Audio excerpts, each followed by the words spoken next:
just wanted to mention a couple of quick things. Number one, Abdul has one of the club binoculars, so if you're interested in signing it out, it's an 8x42 blue prism pair. So go ahead and just either let Abdul know or Brian, okay? So I just wanted to pass that on right away so Brian can have to remember it later. It's first time it's read. So I'm sorry about changing up the topic. I know last time I did my talk on telescopes, I was going to do upgrading scopes, and then I was thinking about it with Brian and I had some coffee during the week after my talk, and we thought it might be a better idea to kind of switch it up a little bit here. So what we're going to do tonight is talk a little bit more about techniques now. We'll move away from equipment and talk a little bit more about techniques. And I think for those of you that are new in the group, especially if you've got a new telescope and you're looking at enhancing, as a visual observer, starting to enhance your ability to see detail in the scope, I hope some of this will help you. So moving forward. I don't know if anybody saw the, Wednesday, I just took this really quick as a sidebar here. The sun's actually down there, sort of an inverse sun dog, if you will. And even though the weather has been not very amenable to viewing, I thought it was kind of a neat one just to throw real quick. Nice to see that kind of interesting atmospheric effects, even though we're freezing ourselves. So moving right into it, we're going to cover, I'm going to talk about the eye as basically like a bio-optical sensor. We're going to look at sensitivity of the different cells in the eye. I'm just going to drop this down a bit, sorry guys. That's good there. The eye as a bio-optical sensor, we're going to talk about peak cell responses because we're strictly talking about visual observing in this case for this talk, okay? So I apologize to the astrophotography fans in the club. This is strictly visual observing here. But I think it's very important because when we do observe with our eyes through an optical instrument, there's some different things that we need to deal with. We'll also talk about how we see and the effects on observing details. And we'll look at ways to reduce eye strain and limiting magnification. I've got a couple little rules of thumb. Other more senior members who have a lot of observing experience under their belt may call it something else, but these are what I call them. And they'll make sense when we go through them. And then we'll talk about a few things on deep sky observing, ways to enhance your ability to see deep sky objects. And then hopefully we might have time for one or two questions at the end there if I don't go too far over. So just reminding everybody about the electromagnetic spectrum. Obviously there's a gamut of wavelengths and energies. On both sides, we have high energy to the left and low energy and long wavelengths to the right. And the narrow, slender window or sliver of bandwidth there is what our eyes respond to. I just wanted to remind everybody this. I know we've seen this a lot and it's kind of taken for granted, but it's important to remember that we're really looking at a very narrow sliver of the electromagnetic spectrum, but it's an important one for us to be able to sense the universe around us. For those of you who missed my talk about 6 months ago on Introduction to Astronomical Filters, I had some diagrams here showing the differences for the cells in our retina, and the color receptors are known as cones. I'm sure everybody's heard of that. And this is approximately the spectral responses for the cones. And when you combine those, you get the photopic response here, which is peaked right in the mid yellow-green, which is at 555 nanometers. And as we go to dark adaptation, I'm just going to move and blow this up a little bit. As we get dark adapted, then we'll start seeing our rods take over, which are our low light sensors. And of course, they have a different peak wavelength of 507.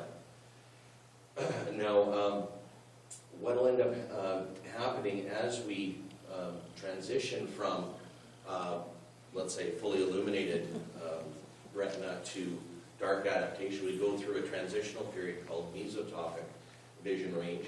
It becomes a blend of cone and rod responses, and as the illumination to your eye starts to drop down to the threshold where the cones are no longer able to really respond to the low light levels, then you start having your rods take over. And there is a transitional period there, and anybody that's gone out under the sky to get dark adapted will see this happen over the period of about usually 10 to 25 minutes, depending on the extremes that they're going through. Okay. Just a little bit on eye anatomy as well, and I know some of this may not make sense when we're talking about visual observing, but I think when you follow the bouncing ball with me, it will make sense. Just as a reminder here, we have the fovea centralis, that's the sharpest part of our vision. And so light comes through the pupil. We have an iris that acts just like a diaphragm in a camera. Obviously, it fully dilates when the light levels are low to get maximum light throughput into our eye. And it will constrict to minimum when light levels are very bright, as we all know as astronomers, and everybody's experienced this before.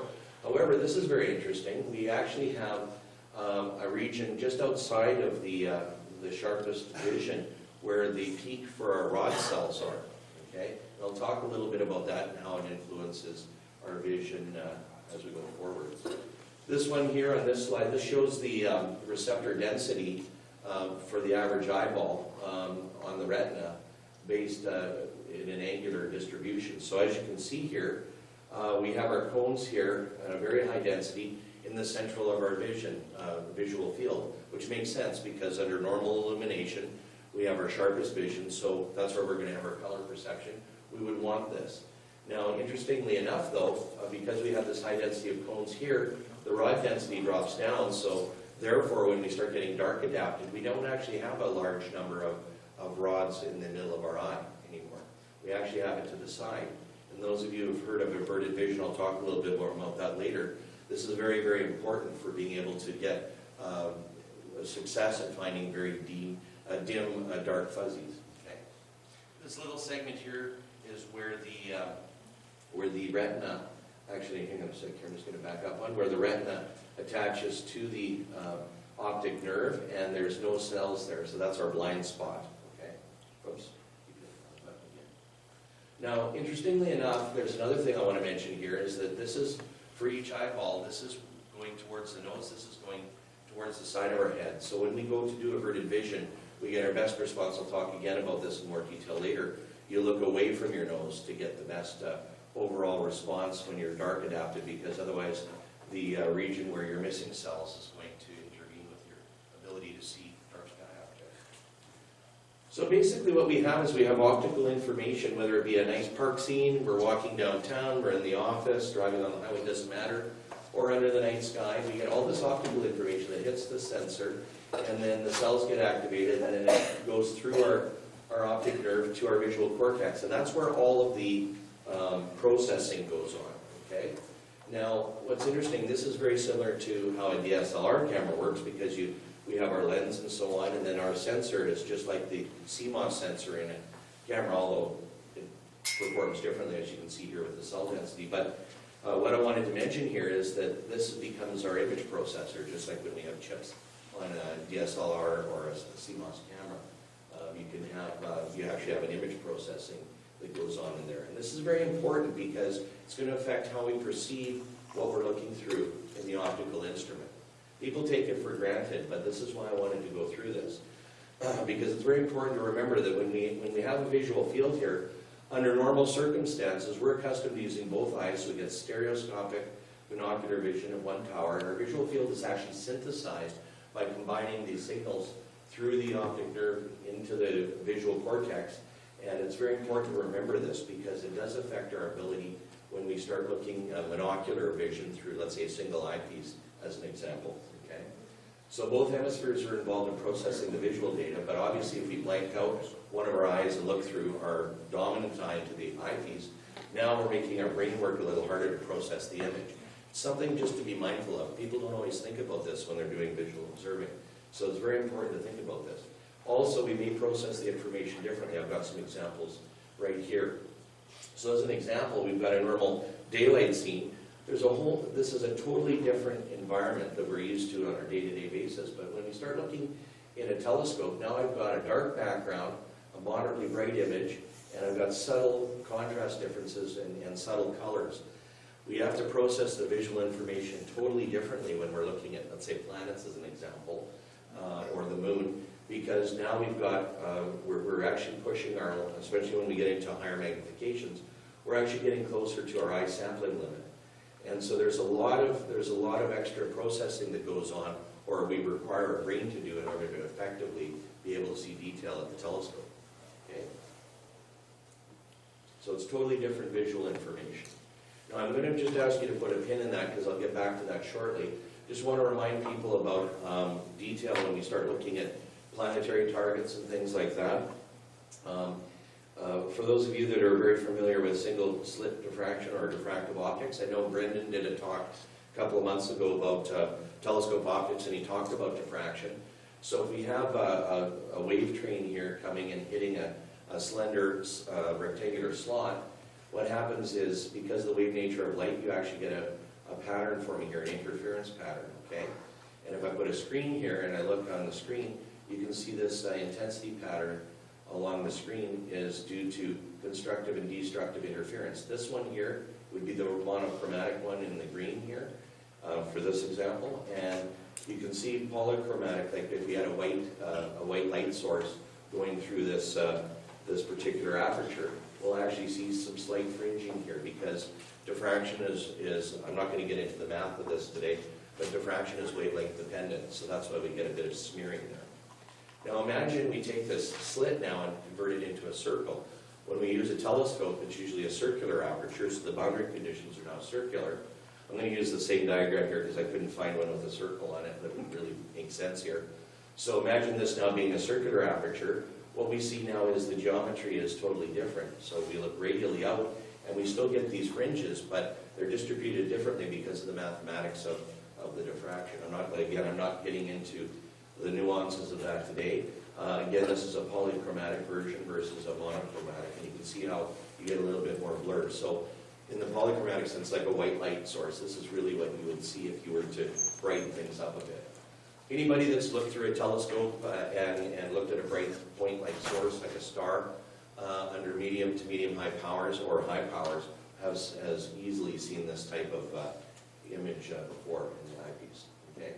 So this is important because this means that for each point source, we're going to actually see a diffraction pattern, and it's going to have ramifications when we go to look at how we resolve images, and that will also affect our ability to understand how we can most effectively see the optimal detail given the scene conditions, and I'll get into this shortly. It'll tie together really nicely for you, I hope. So this is again just a blow up of this diffraction pattern for a point source. The central area disk is the energy encircled around the first minimum here, or the first dark ring. It turns out just under 84% of the light that comes through that source is contained in that first ring. Okay, so that's the bulk of the optical information that we're seeing. Now, having said that, if I have 2 point sources and I'm trying to resolve them, there are some criteria here that are very important to be mindful of. Many of you have heard of these before. The Rallye Criterion allow you to easily resolve the 2 point sources if they were, let's say, of equal intensity, because now this first dark ring is shared in between the two. You've got a coincidence there. You have a very clean resolution of the 2 sources there, assuming that everything else is nice and under ideal conditions, of course. As we bring the sources closer together, we get to the Dawes limit, and they're just resolved, okay? So now you have these 2 central portions just touching here, and they kind of blur together in here. So given ideal conditions, this would be sort of the practical limit that you can visually discern 2 individual point sources, like 2 stars that are very close together, okay?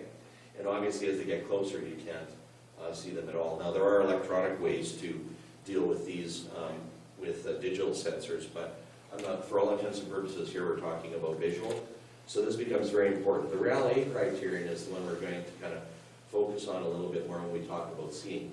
Apologize for this slide, it's kind of a crappy one, but I couldn't find a better animated GIF that would actually show kind of atmospheric seeing, so I apologize again for the artwork here, but it basically illustrates the fact that when we're using a telescope or an optical instrument, we're under a sea of air, or a blanket of air, and there's various things that will affect that. I'm not going to get into all the atmospheric effects, but everything from ground heating to the upper atmosphere might have high-level winds that then all of a sudden slow down and create turbulence.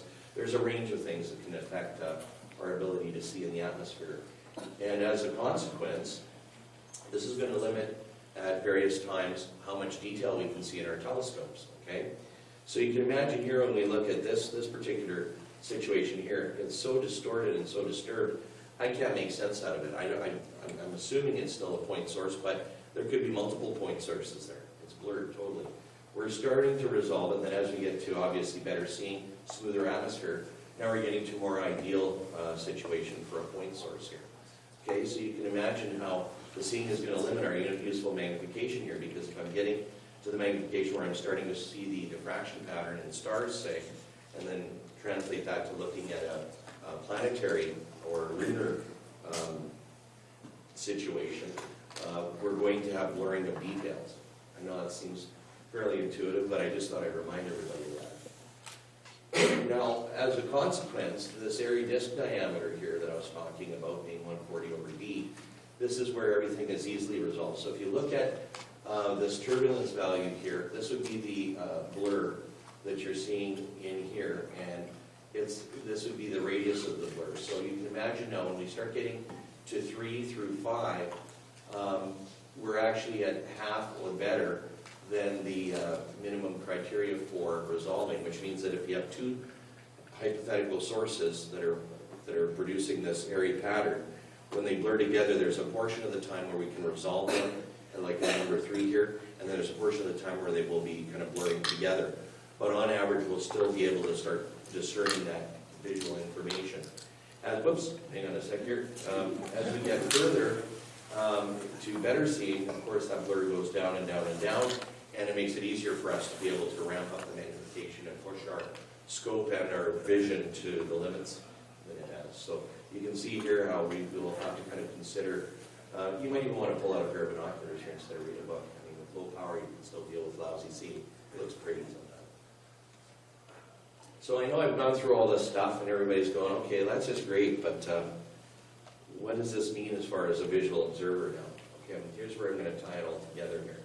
So this is a simulated lunar view, okay, and you can imagine here, this is pretty bad seeing, obviously, but there are times where we actually get momentary periods of a little bit of detail popping in various regions of this image here. So if I'm looking at a telescope and I'm zoomed in on the moon here, I start to wash out if I go past a certain point, and I just called it medium magnification here, but there'll be sort of an intermediate magnification that if I go further than that, I actually run into a problem. I don't actually have the ability now to pull out extra detail. Now we were talking about prior, about our visual system, and something I didn't mention that we take for granted as well is, if I'm looking at you folks here out in the audience, okay, I'm obviously looking at a distance. As soon as I look at my palm, boom, I'm already autofocusing. We have a huge autofocus capability with our visual system. So what ends up happening here when I'm looking through a telescope is I'm trying to continually, and I don't even realize I'm doing it as an observer, I'm continually trying to bring that into optimal focus with my eyes, as well as, obviously the focus of the telescope, minimize the blur, and then I'm as an observer, you're constantly doing it. You don't even realize you're doing it. So as a consequence, what ends up happening is you add a lot of eye strain when you start to magnify the image too large and you're getting too much undulation, okay? So the idea here is to reduce the magnification to avoid that eye strain, because over time you're going to run into problems and you're not going to be able to hold the image, and you might even get headaches and other things, and it makes it no fun to look through your telescope when you get to that extreme. So sometimes less is more. What you want to do here, as a rule of thumb, is use just enough magnification to keep the image steady. So if, let's say, these are obviously still pictures here, but if let's say at 150 power, it was really hard to hold the image steady and it was undulating a lot, I obviously want to reduce the magnification to have the sharpest details possible. And so what I call this is the 75% rule. And basically the idea here is to try and get your magnification such that about 3/4 of the time the image is relatively steady, so you're not having to fight to pull out detail. So sometimes that'll be 100 power, sometimes it'll be 150 or higher. It really depends on the seeing conditions, as you saw before. But the idea here is to minimize your eye strain, and coupled with this is what I call the 33 rule. Some people may have some other name for it, but basically it's abbreviation for 30 seconds and a 3-to-1 rest to observe ratio. And basically the idea here is if I observe an object once I've kind of set that optimal magnification for the conditions at the time, and it may vary over the course of an evening. You may find in the early evening it's really bad, and then seeing gets better, and then it might get bad again. So you'll be adjusting your magnification to match the seeing as best you can. But the idea here is to look through the eyepiece and look no more than 30 seconds at a time. whether it be a planet or the moon or whatever. And then you rest for at least 3 times longer than what you're observing. So that's where that rest to observe ratio is. And a lot of people might initially look at that and go, well, hold on a minute, why the heck do I want to do that? I mean, I've got this new telescope, I'm all excited about looking at the moon or looking at Jupiter or Saturn or whatever. I don't want to miss anything. If I go away for a minute or two, I might miss something that happens on that planet. On average, that's not going to be the case. I mean, certainly if you're doing lunar observing, you might miss some freak thing that happens. Maybe there's going to be a small, let's say right near the terminator, you might see like what happened with our eclipse where you heard about an impact on there. That's very, very rare. So on average, you're not going to miss anything. The idea here is to minimize your eye fatigue during longer observing sessions. Now, the other reason you want to do this as well is to help your eye-brain system process the information better. Remember we were talking about how the information goes to our visual cortex. Now all of a sudden I'm looking through one eyepiece and I've got this complicated, detailed image, assuming that the conditions are reasonably good, and I'm trying to take in as much as I can in the eyepiece. It takes a little while for our brain to kind of process that. And you're actually better to take a break, and you could be jotting down notes if you want during that break, or you could, if you're trying to sketch something, you could do that. You could just look up and go, okay, let's just kind of see now. Jupiter's going over here. Okay, it looks like it's going to steady up. I'll get ready to pull out my next eyepiece when the seeing gets better, or whatever. But the nice thing is, by doing this, you're just giving your brain a chance to catch up with the information that's coming at it. And you might find, I've had lots of times where I'm going at the telescope and I go, I think there's a small festoon there on the north equatorial belt. I'm not sure, but I think so. And it's popping in my head as I'm having a rest period. Then sure enough, I look and I go, oh, there it is. And as you repeat this process, you start to see more and more detail pop in. It makes it much easier to actually pull out the finer detail because you're allowing your eye-brain system to work properly. And these are the limitations with visual observing, and this is why I thought this segment is very important for people who haven't done a lot of visual observing before or are having trouble pulling out detail on planets. Assuming you have good optics and decent seeing, this is going to be very, very important. Okay? Now we're just going to quickly switch over to a different mode of viewing again, where contrast is king rather than detail is king, and this is with deep sky observing. And we have different objects again, and this is a totally different viewing or observing than we're used to doing in our day-to-day life. So in this case now we have objects that are often diffuse, they're often fairly dim and extended, and we're predominantly using the rod sensors in our eyes in order to observe these, okay? So that's a totally different observing than when we're still employing our cones with, let's say, planetary or solar system object viewing. So this is just sort of a simulated idea, but remember when I was talking about the rod density here, the idea here is in the center of the field of vision you're going to have much less sensitivity than you are when you avert your vision off to the side where you're near the maximum of your rod cells. And any of you who have done averted vision with your telescope before usually will see quite a bit of an enhancement on the ability to actually discern an object from the background. The other thing too is our eye-brain system is now acting like an integrating photometer instead of as a digital camera to a certain extent, because now when I use my averted vision, as the signal hits my rod cells and they're getting activated, that signal is going to my brain and things get brighter and brighter and brighter and then reach kind of a limit. So that is a totally different way of observing. So for you novice observers in the group, who let's say have less than 2 or 3 years under your belt and haven't done a lot of this, very important to keep this in mind when you're actually doing dark sky observing. It's a very effective way of being able to see something more easily. Oops. Oh, I was just talking about the plus or minus 20 here. I forgot I had this little segment here. So this is, again, just bear in mind here, this is the nose side per eyeball. This would be the temporal or your temple side towards your ear. So you always want to look away from your nose to get the best density of the rod cells so that your blind spot isn't interfering. Okay, so having said that, another thing that you need to consider, and I talked about this in telescope optics last month there, when we were talking about getting a new telescope, is Decisive Pupil. Now, well, when we're using binoculars, you normally want a nice large Decisive Pupil, and ideally you would like the same thing in the telescope.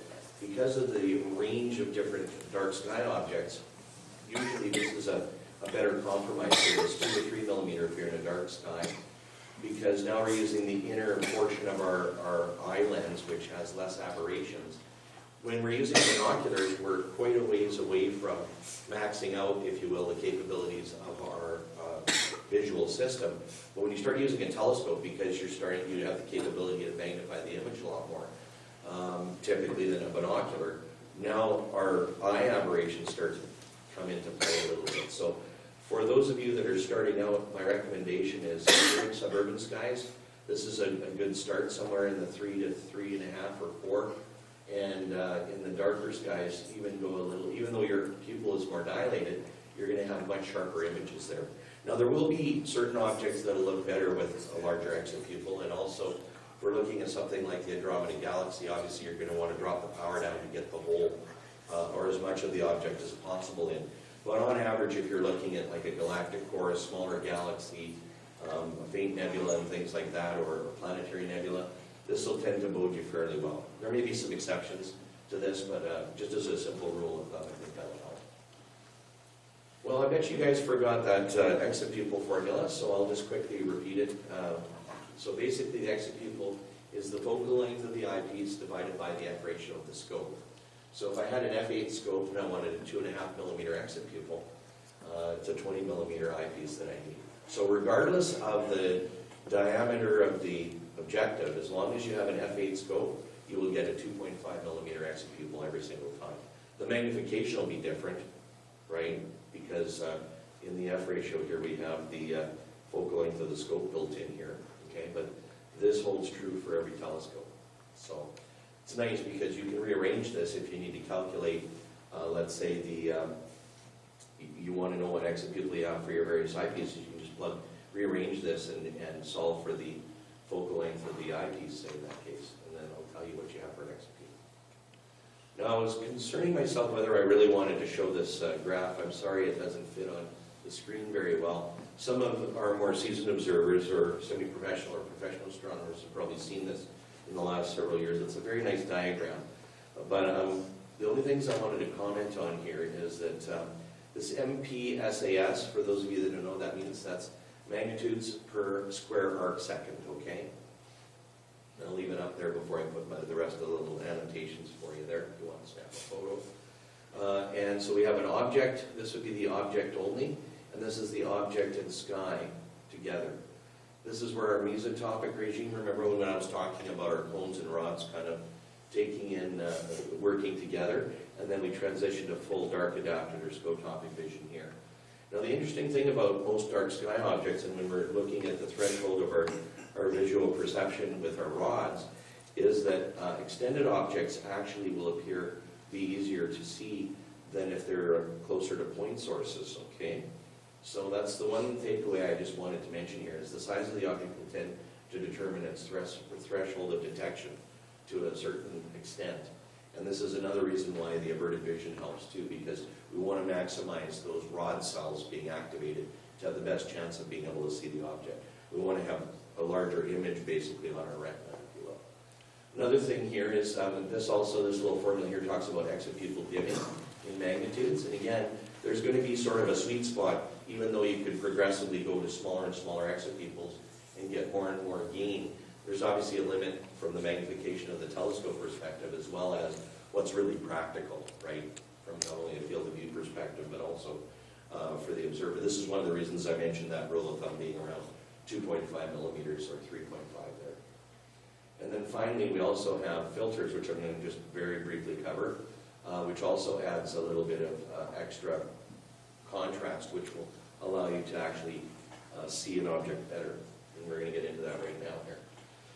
So for those of you, who saw my talk on the introduction to astronomy filters, I covered in some detail, both for visual and photographic, a wide range of different deep sky filters and so on.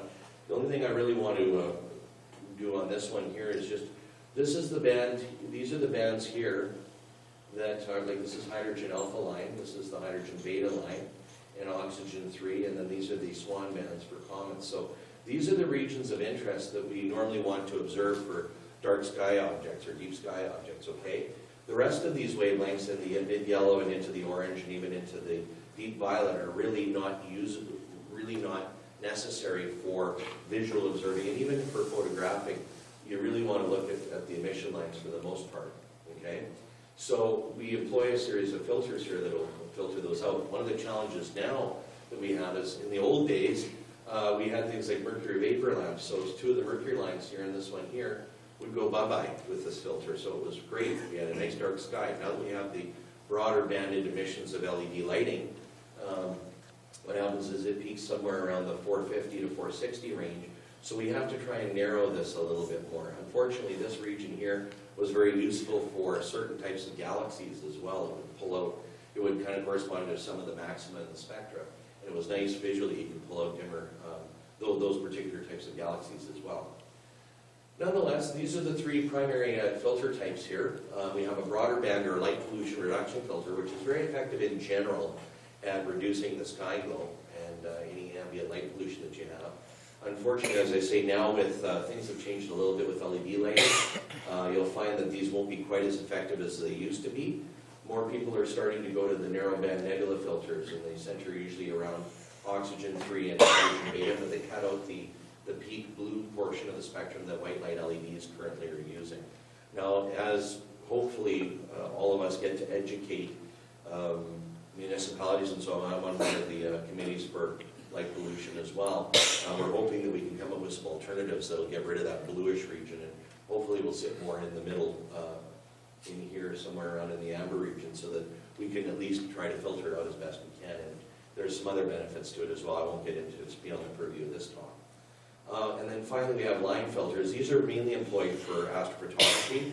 Unless you have a very large telescope with a decent aperture, say in excess of 12 inches or higher, these might be too dimming for the average observer if you're looking at like a small refractor or something.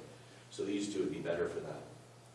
So this is just an example of what you might see with, let's say, a sky glow filter. This is obviously a photograph, but the idea is illustrated. Basically, we're darkening both the object and the sky, but the difference is the sky is darkened much more than the object, so therefore it shows up much better because of contrast effects.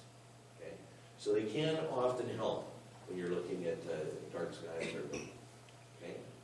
Just a couple of quick myths, and then I'll wind it up here. So we have a lot of people think deep sky or sky glow filters will eliminate light pollution. They don't. What they do is they reduce the sky glow, but they can't totally eliminate it. And especially now, as I mentioned, with the LED lighting, it's getting even harder to do that. However, they do go a long way to enhance the contrast of the object as best they can. Filters are best used with light polluted skies.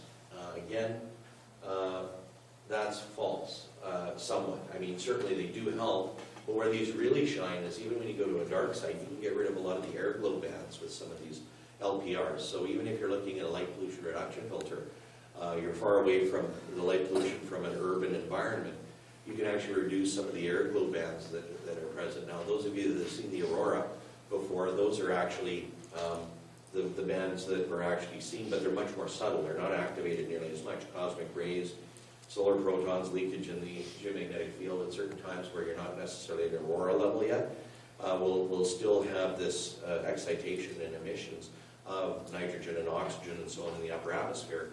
But it's very subdued, and then of course you really only get to see it starting to interfere with things when you go to a really dark site, because now it's comparable to the sky brightness. So being able to knock that out is really nice. Sky glow filters make nebulae brighter. No, they don't. What they do is they don't brighten it, because anytime, for those of you that attended my filter talk, filters selectively remove things. You're always removing things when you're filtering them. You're not adding, you're not amplifying anything. However, by selectively removing the things you don't want and allowing to pass the things you do want, it does increase the contrast of the background sky. Okay, so your signal to noise ratio is higher, whether you're visually observing or even using a camera. So we'll just kind of review here really quickly what we covered today. So I hope this kind of got you thinking a little differently. I know people take it for granted how our visual system works, and I know I kept it kind of simple and complex, but it's important to remember how we see it and effectively be able to observe things. And I want you guys to remember that when you're looking through your telescope or optical instrument, you're seeing differently than you are when you're in a day-to-day situation. Okay, it's a really different way, so you have to train your brain. So for those of you novice observers, practice is everything. You know, if these techniques will help you, I think you'll go a long way to being able to have more success at the telescope in general, regardless of what you're looking at. So we talked about the 75% and the 30-30 rules, and those really help to minimize eye strain and really help your brain kind of catch up with the detail that's being presented. And then finally, we just went over, of course, the dark sky observing techniques a little bit on these three items here. So thank you very much, guys. I hope we get some better weather, and I might have time for maybe one quick question, as long as it's not on that graph. Thanks.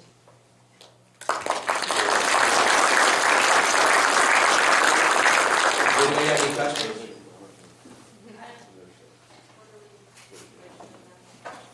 I'm sorry, what's that? I'm complete novice. Okay. I just got the Orion 6. Okay. Can I find the person that's working on That's a good question. Stan, you want to comment on that one? I was going to kind of defer that one. The Orion Nebula, can you see it with your 6-inch scope? You can from a dark side, but really the problem, correct me if I'm Not with wrong, the but 6. the Starlight 6? that would probably be a little tough, usually. But that doesn't mean you can't go to a dark site and give it a shot. You'll see maybe the problem with the Orion Nebula is it's actually a hydrogen region, and most of the hydrogen emission is in the red portion of the spectrum. When you notice that scotopic peak that I had, you can see how it's pretty low on the red end. Makes it pretty tough to see, but that doesn't mean it's impossible. Usually you'll need a bigger aperture to do that very effectively, or you can photograph it too. If you get a camera and put it through your scope, you can probably grab it that way. But there's lots of other stuff to look at besides the oversight. Lori, yes? Hello? Go ahead. Hi, you're saying about averted vision, is that going to help eye strain? Eye strain in general? The averted vision was for deep sky objects, right? Yes. Okay. I guess to a certain extent, yes, it would. Really, the idea behind using averted vision is to have your eye focus on where the maximum cell density is, so you have the best visual response of an object, right? Like when you're looking at a dark sky object, your retinal cells are peaking at about 20 degrees off axis from the center of your visual field. So by averting your eye over slightly in the visual field, so it feels really weird if you've never done it before, because we're used to focusing right in the center of the field of vision when we're looking at planets, say, or something. So as soon as you avert your eye over a bit, you try to hold that focus as best you can, and then you'll start to see the deep sky object come in. I wouldn't say it necessarily reduces eye strain. It might even add a little bit if you're not careful, but the idea here is to try and limit your observing to about 30 seconds in. You can employ the same type of techniques if you want. I don't think you necessarily need to rest for 2 minutes if you're doing dark sky. That certainly does help, though. If you're thinking you're seeing something, you can stop and, like I said, look up and just let your brain kind of take it all in, because it does take a little while to process that information. Yeah, so you still use that 33 rule. Yeah, you could. Yeah. Although it's really geared towards when you're looking at detail, right? Because that's that autofocus effect that our eyes try to do, right? That wears out your visual system much faster than, let's say, using averted vision. But you don't want to dry your eye out either. If you're out at night, you don't want to sit there and stare in the eyepiece. At some point, you're going to have to blink and kind of pull away anyway, just for water in your eyes. Any other questions? I saw somebody else had a hand up a minute ago. No? Okay, well, if you have any more, I'll be available at the break. I hope that was informative for everybody. Thank you very much.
It's a little different.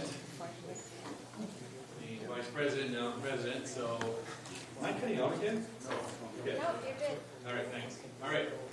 Like I said, I'm the new president for the next 2 years, so I'll do my best. Brendan made it quite easy for me for the transition. You prepared some of the slides here. So anyways, we'll begin. I'll talk a little bit more about the councils later. So for tonight's meeting, we have, of course, the computer session, thanks to Darren. And of course, the announcements, what I'm doing now. What's up with Jay, and then what's new with Michelle. And followed by refreshments. And if you got any questions, please come see us. I'll point out the council members towards the end. And of course, right after we have our feature presentation board. Looking forward to that. Okay, so what's up?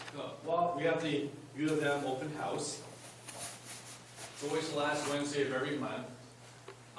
If you're really into it, of course, everyone's here really into astronomy, so it's really nice. They have some really good topics. Usually I show up for these and I kind of promote the RSC. And of course, they do have a nice telescope on top if it is a clear sky. So I would say check it out. Danielle is the professor that does it. So we'll make an announcement just prior to it. So if you want to go to it, please do. Comet March, another good event to go to. If you are a member of the RSC, bring your telescope and they'll waiver the fee. Last time, Ralph did a presentation on his meteor, which was really nice. Usually they start around 7 o'clock, goes in for like an hour or an hour and a half, and then after that we go to the rooftop and we have some telescopes. And we have another good chance to do some viewing. A lot of people show up for this event. So again, it's another event to go to. What else? Okay, telescope loan. Stan, you're still doing that, right? For a short while, and then Bill's going to take it over. Yeah. With the new council member, everything's being shifted over. So for now, what can I say? There's no scopes available for this upcoming month. Okay, so nothing's They're all spoken for. No scope. Okay, but but can they still see you? He's right here.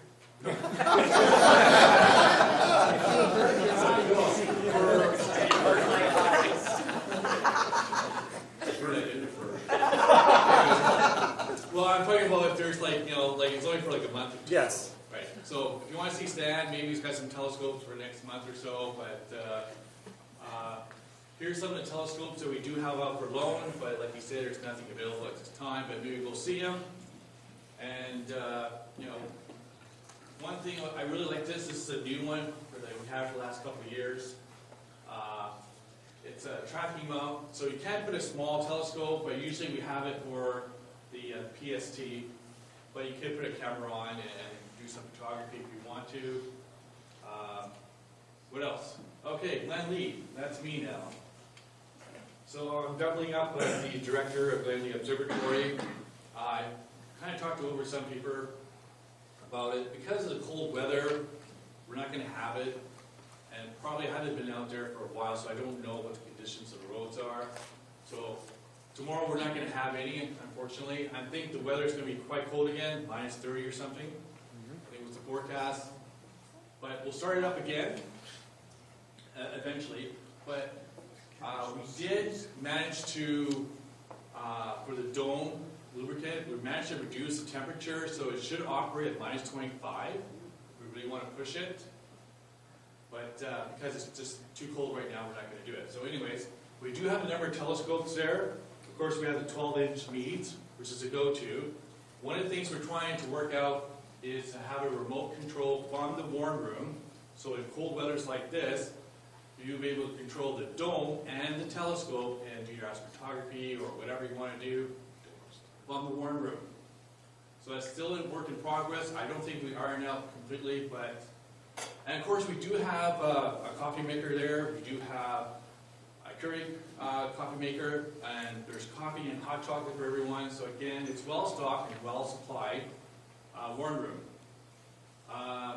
Now, I should mention about the keys. If you need some keys come see me. There's a $10 deposit. And that will get you into the warm room. And you can use it any time. But if you need to book the 12-inch, the meet, you have to come see me first. And of course, if you haven't used it before, again, I'm willing to offer training.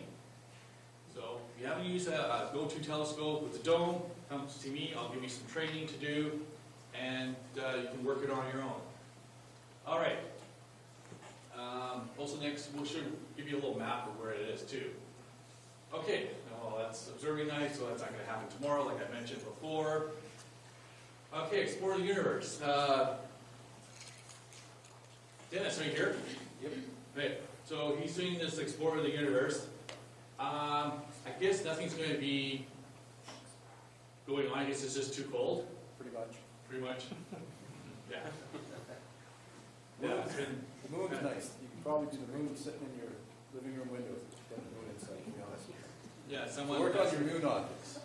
Yeah, I heard that some people did with the Still lunar do. eclipse. So just watch through the window.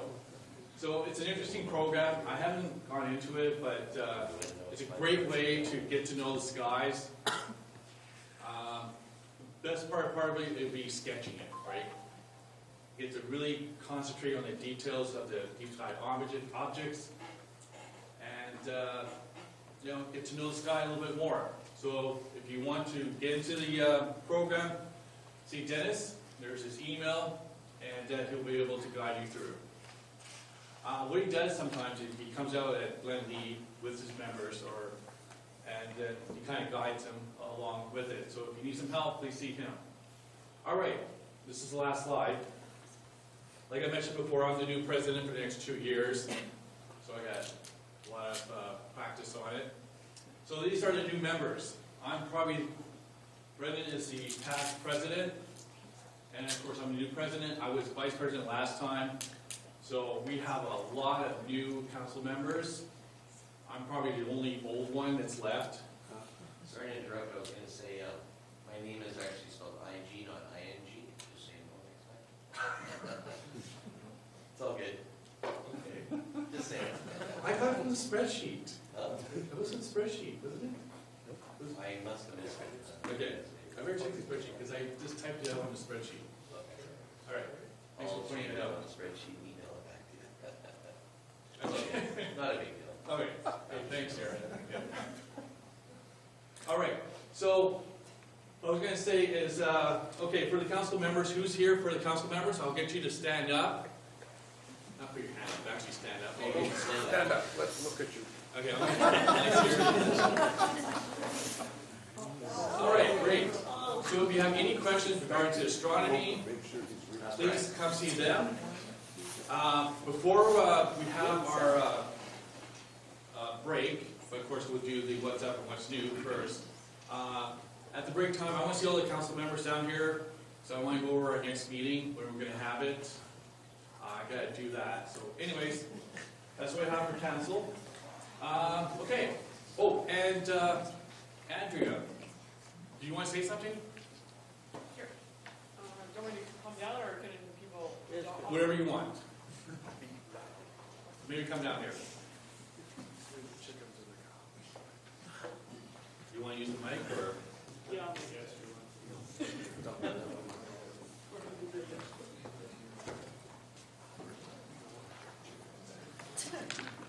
All right, thanks, Brian. I just wanted to make a quick little plug. So last year, I'm from Maple Leaf High School, and last year we had the unfortunate incident of a very young teacher pass away. She was, a colleague and friend of ours at school. So in her name, we're doing a memorial. She's kind of scholarship to carry on kind of the work she was doing. There is a science theme, since she was a science teacher and physics teacher as well. So if anyone is interested, I do have tickets. Well, I have kind of a sign-up list for tickets. I'll be selling them next meeting as well. If anyone's interested, just come see me. It's for the Elizabeth Shatner Memorial Scholarship. So it's to raise funds for a scholarship of about $500 for indefinite. Thank you. Okay. All right. So we'll continue. continue on for what's up, Jay?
This seems like deja vu all over again. I looked it up, the last time I did this was 2015, so all of you have gotten a little older since then. All right, where's my controller here? All right.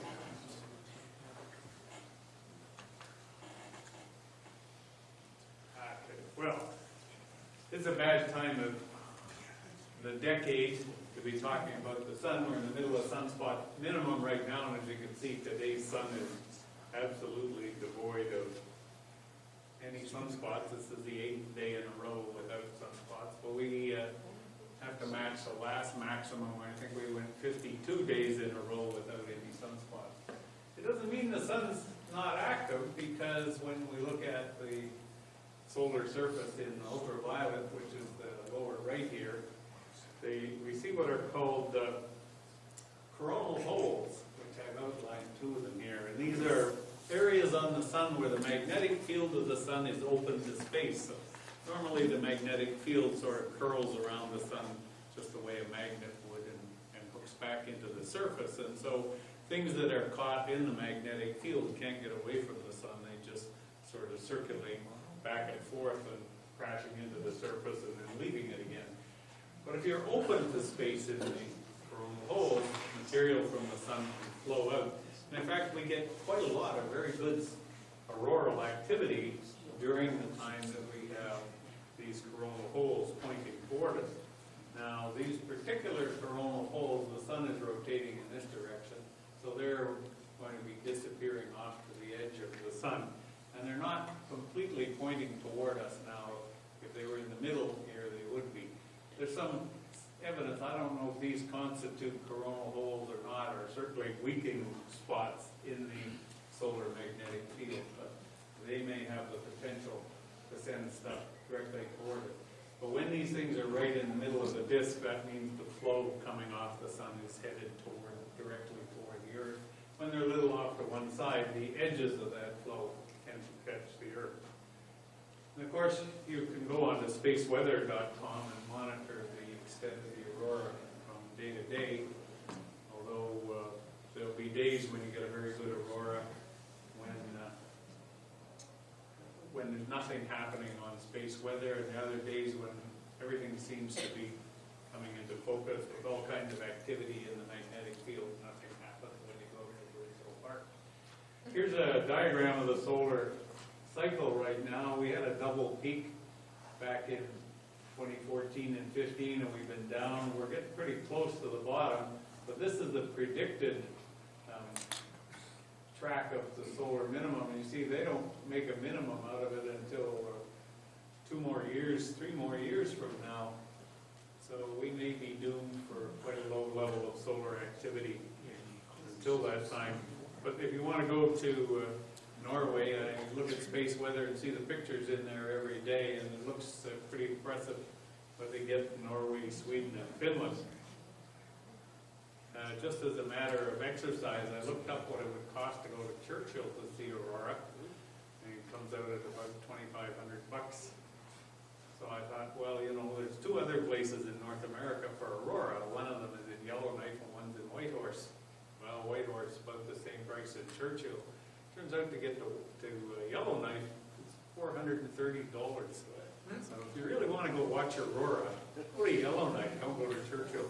They got great aurora watching facilities up there too. Anyway, take a look at the night sky here. This is the way the sky looks like at about 10 p.m. tonight. Greatly enhanced Milky Way in this depiction, but mostly so that you can see it.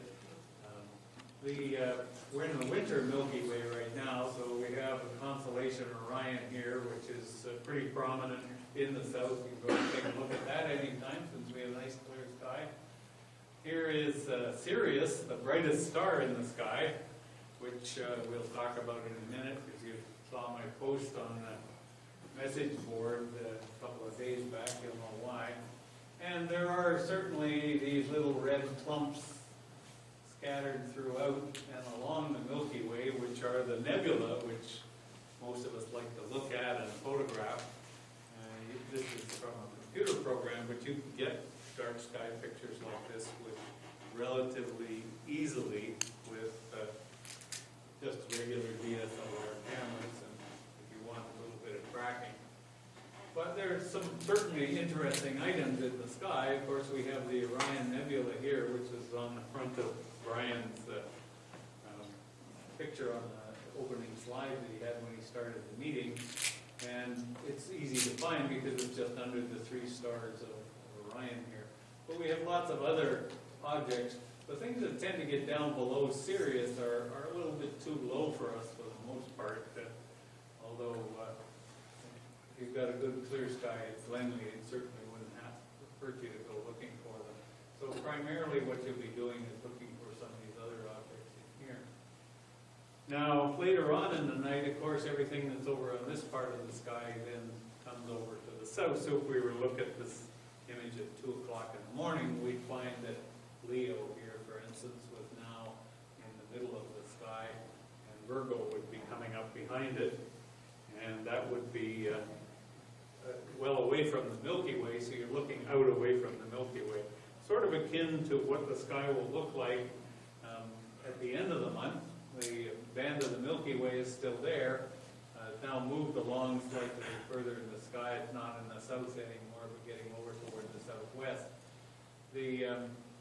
At the same time, you can see Leo has moved up at the sky, and Virgo is coming in here. Well, this region in here and over in here are full of galaxies.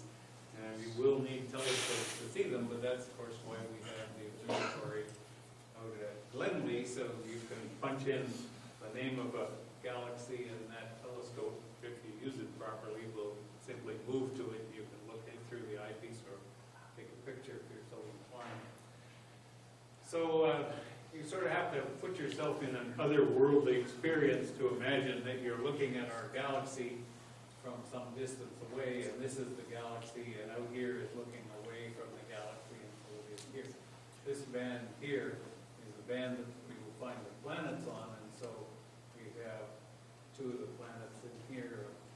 Mercury is coming out from behind the sun right now, and Mars is lying down in that region in the southwest. We'll cover that off in a minute. A couple of interesting vistas on both sides of the sky. This is the morning sky on Sunday, and you can see that we have a string of 4 planets, or 3 planets on a pretend. But you're probably not going to see this one that low down at 7 o'clock in the morning when the sky's already starting to get bright. But certainly Jupiter, Venus, and Saturn will be pretty bright. When you start seeing this kind of a pattern in the sky, the first thing that I think about is, well, you know, when the moon gets over there, it's going to be a nice crescent. What's it going to look like when it starts getting in among all those planets? And so we'll have a look at that in a minute as well. Now, if we also look on February the 18th, 10 days, you can see Venus and Saturn have actually come into conjunction. What's happened is Venus is moving back toward the sun this way. And so in the previous slide, where it was up here and Saturn down in here, now when we get to this one, they've come so that they're lined up with each other. So that's usually a pretty nice little view of two planets like that. Jupiter's quite a long way away. And you can see we're starting to see some of the summer Milky Way, summer Milky Way coming in. These red colors are greatly enhanced because I clicked on the infrared display instead of the visible light display. And then, you know, where's that moon? Well, here it is. The Starry Night in all its wisdom decided to show the moon as if there's in a way that it's not illuminated. But anyway, you can see now that when we get to this time of the month, at the end of this month, Venus has continued its motion down towards the sun, well past Saturn. But on this night, or this morning at 6 a.m., the Saturn and the moon are close together in the sky, and then on March 2nd, the moon and Venus are about the same. Close, but nothing spectacular like being within half a degree or anything like that. So when you look at the summary of our planets, we've got Mercury. Mercury is moving out from the sun into the evening sky, and it will be at its best view for the year at the end of the month. In other words, it'll be as far away from the sun as it's going to be any time this year. And so that's the time to see it, because it's easier to spot when it's a long way away from the sun, because you see it in a darker sky. Typically, you would look for it with binoculars, but once you've found it with binoculars, you'll see that it's pretty easy to spot by eye as well. Venus, we've already seen where that is. Mars, I showed you, it's in the evening sky. It's moving toward the sun, but it's pretty slow, so it'll be around for a month. Jupiter is in the morning sky, and it's pretty bright. There won't be any trouble finding it. Saturn is relatively low right now, but getting higher as we get later on. We're also starting to get light a little earlier in March than in February, so Saturn is kind of racing out ahead of the increasing twilight. And Uranus and Neptune are both, well, Neptune's moving to a point where it won't be visible when conjunction gets behind the sun, but Uranus is there if you want to take the trouble to go and find it. Pretty pictures. Well, Brian's talked a lot about the zodiacal light. Now is the time of year, March in particular, when the zodiacal light is most easily seen. So you have to go out there. You can see it by eye. The zodiacal light is simply the light of the sun being reflected off of particles in orbit around the sun that are also in the same plane as the Earth's orbit. So it's like dust that's ahead of us and behind us in our orbit, with the sunlight shining off of it. On February 18, we have that Venus and Saturn conjunction, and March 1 Saturn moon, and you can do March 2 for moon and Venus as well. And then February 19, we have what I think the 14th supermoon this month. Something like that. Anyway, this is the full snow, full hunger, the storm, big branches fall in pieces, ice in the river is gone, sucker, and long dry supermoon, depending on which native group or Puritan group you want to take the name from. The Americans who seem to have the sort of desire to name all these things put the full snow moon, which is from, I think, Cherokee tribe in eastern North America. Some of these are Anishinaabe, and here, something a little more descriptive. Ice and river is gone. It can't be anything local. So, must be from somewhere around Mexico. So, anyway, It's getting a little ridiculous, these numbers of so-called supermoons that are coming along. I sent a note out about this to give you a little bit of advance warning. This is something, it's got to be, it's not even once in a lifetime event. This is once in a never happened again and never will again event. And that's the brightest star in the sky is going to have an asteroid pass in front of it. And that means it'll wink out, we think. The trick is to be there or be in a place where you can see it at the time. So they estimate about, the last estimate I saw was 1.8 seconds long. And it's between, I'll give you a little while, it's close to 11:31 and 30 seconds in the evening.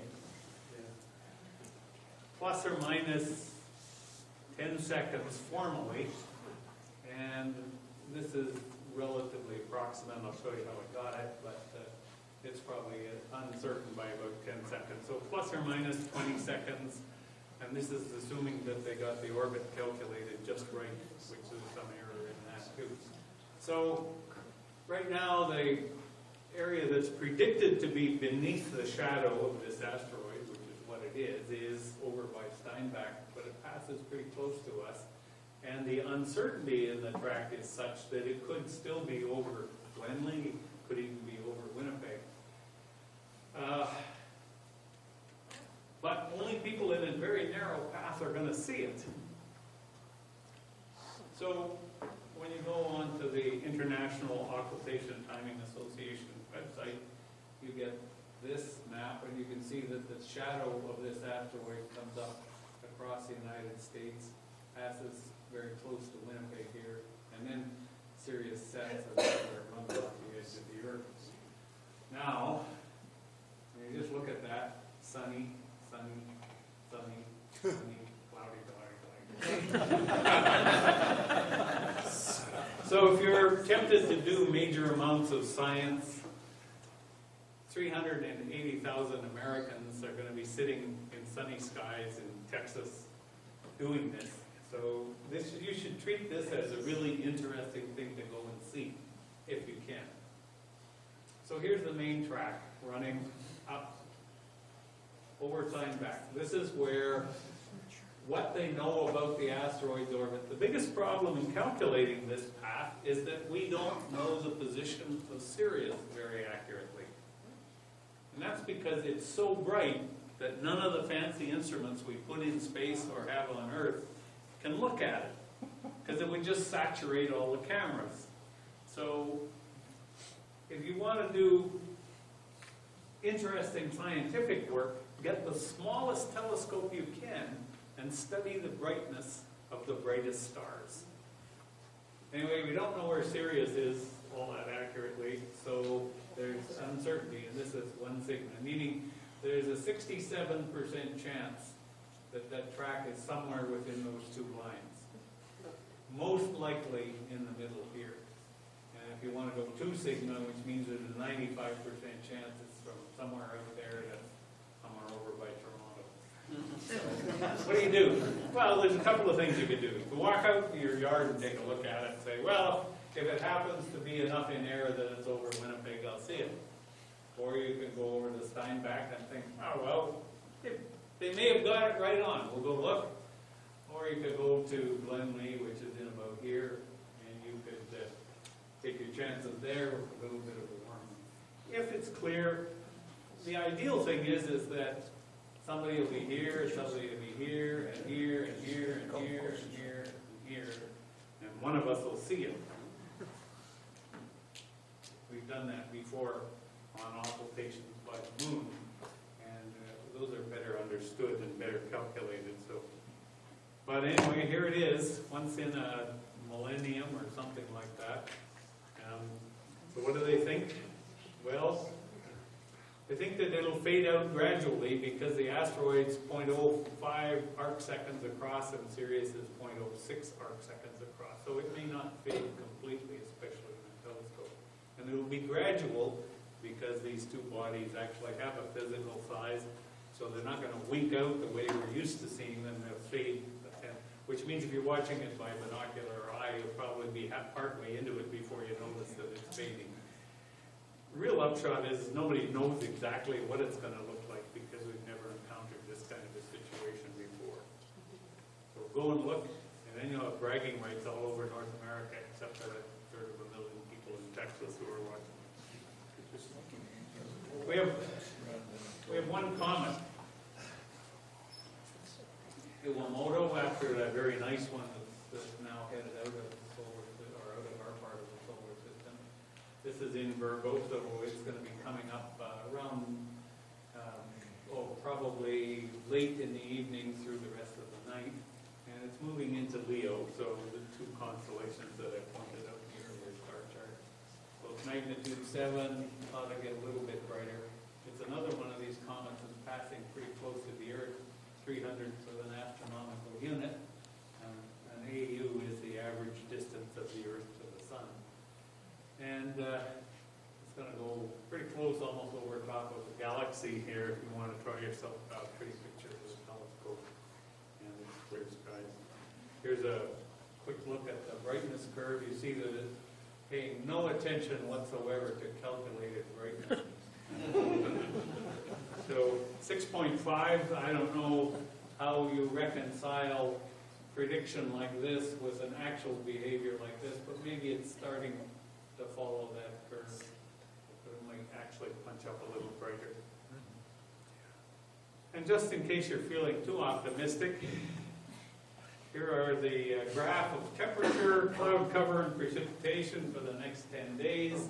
And you can see we warm up, at least on one day, if the model is right, to almost up to -10, even a little over.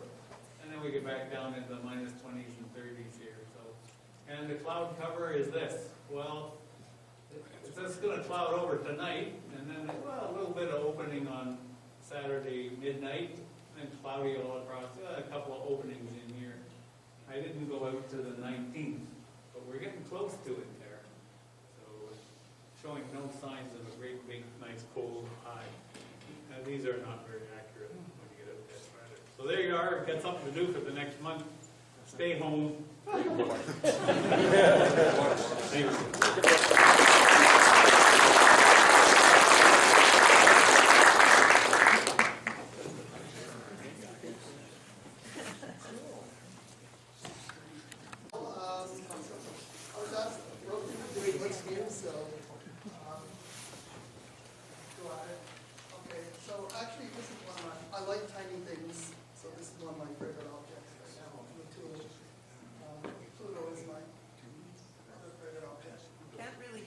Sorry, I'm not sure how to. Is that better? Yeah. Okay. Just let me know if I'm having trouble with this thing. Okay, so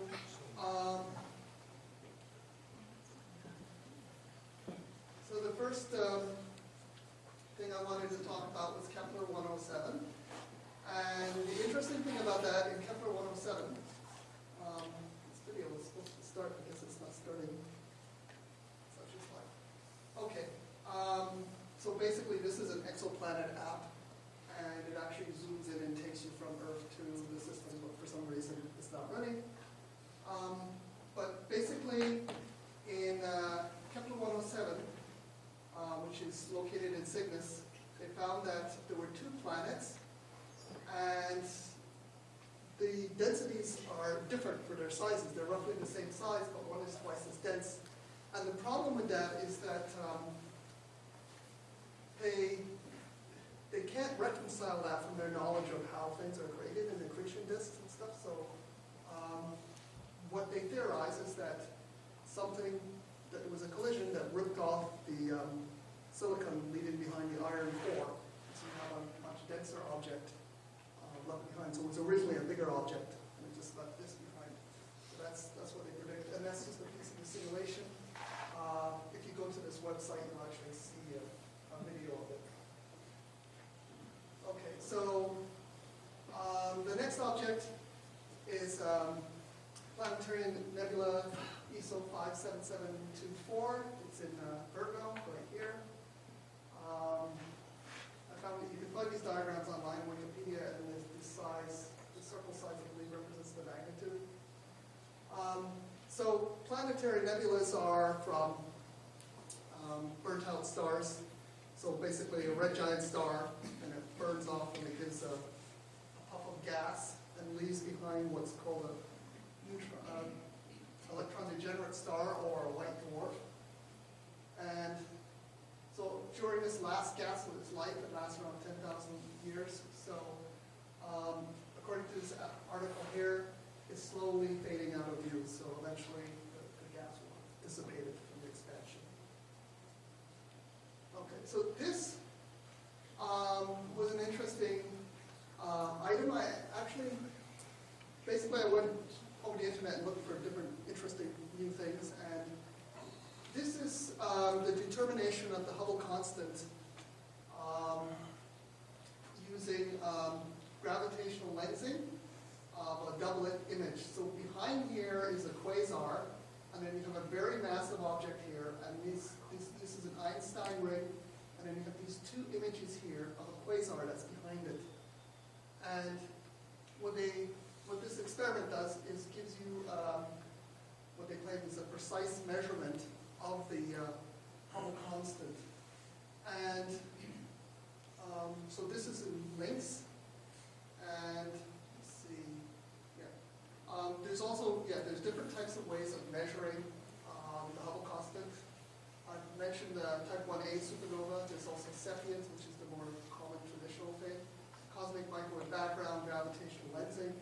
And over the years, these measurements have been getting more and more accurate, to the point where there's starting to be some discrepancies within the errors here that seem to suggest that our model of the universe might not be quite correct. So what we have right now is called a lambda model, which is basically assumes cold dark matter. And if these Hubble constants vary, then there's something about our knowledge or understanding of how the universe works is something different. Of course, not to worry, the theory just becomes slightly more complex, but we get a different view. So it's very important to try and narrow down the Hubble constant so that we can constrain, for instance, things such as dark energy and stuff like that. So dark energy candidates and so forth. Have a better understanding of the size and the scale of the universe. So the Hubble constant is around 7 kilometers per second per megaparsec. And if you remember, that's the expanding balloon I had mentioned in the previous talk. Basically, that's the rate of expansion on the surface of the balloon as you're blowing up or the universe. And just for fun, I tried to work it out for the distance of a meter, and that's like a billionth of a billionth of a billionth of a kilometer per second that the space is expanding. The units are in kilometers per megaparsec, so you have to really get out far distances to see the effect.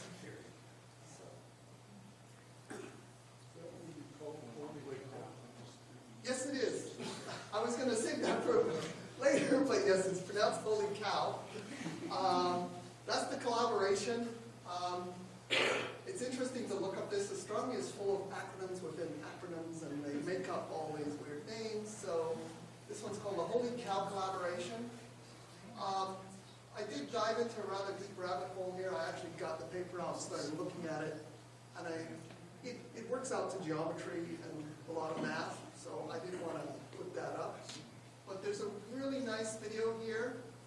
That's actually a zero, not a for the Hubble constant. That's an H0. So if you actually go there, you'll find a little video. Very nice explanation. Basically what I'm doing now, but much more explained quite well. So I'm probably not doing it as much justice, but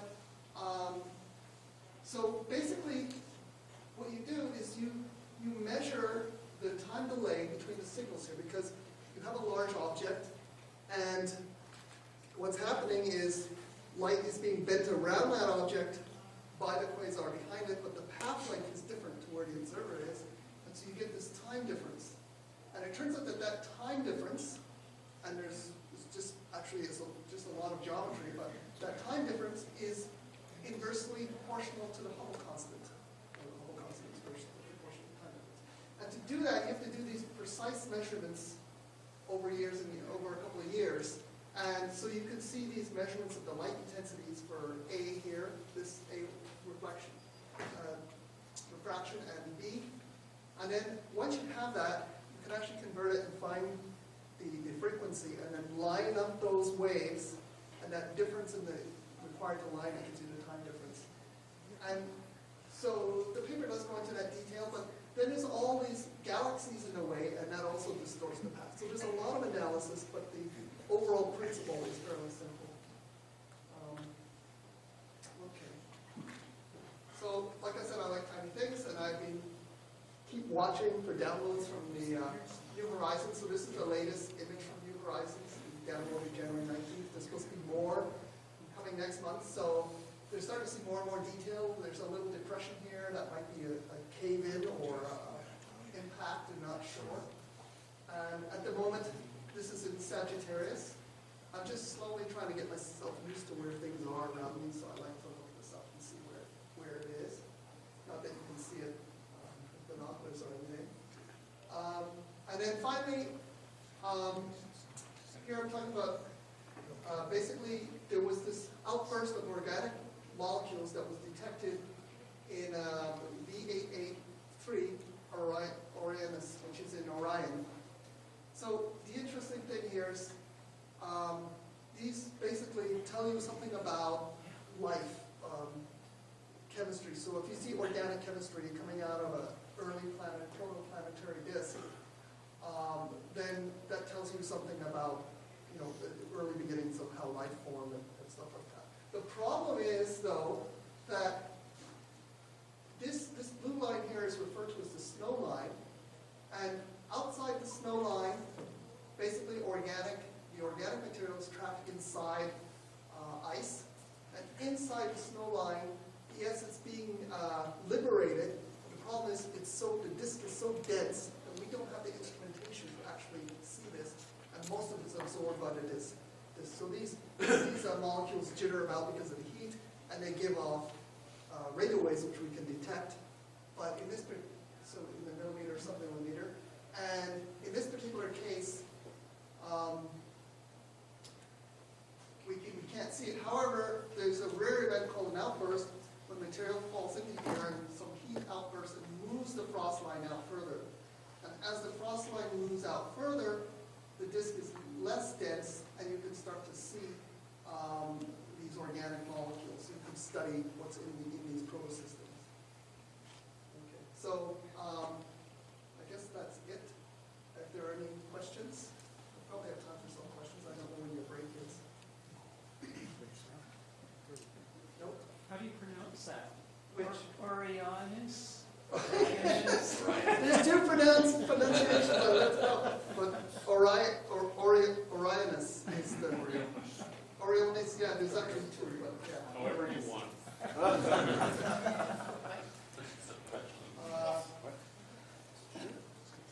Anyway, there's a lot of new things out of there, and this is just a sampling of the latest things that are new.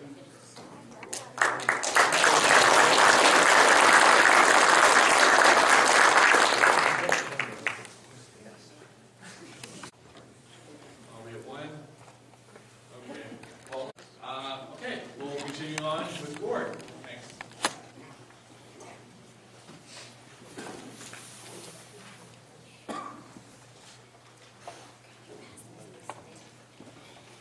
Can you hear me okay? Can you hear me now? How about now? That's what always happens, right?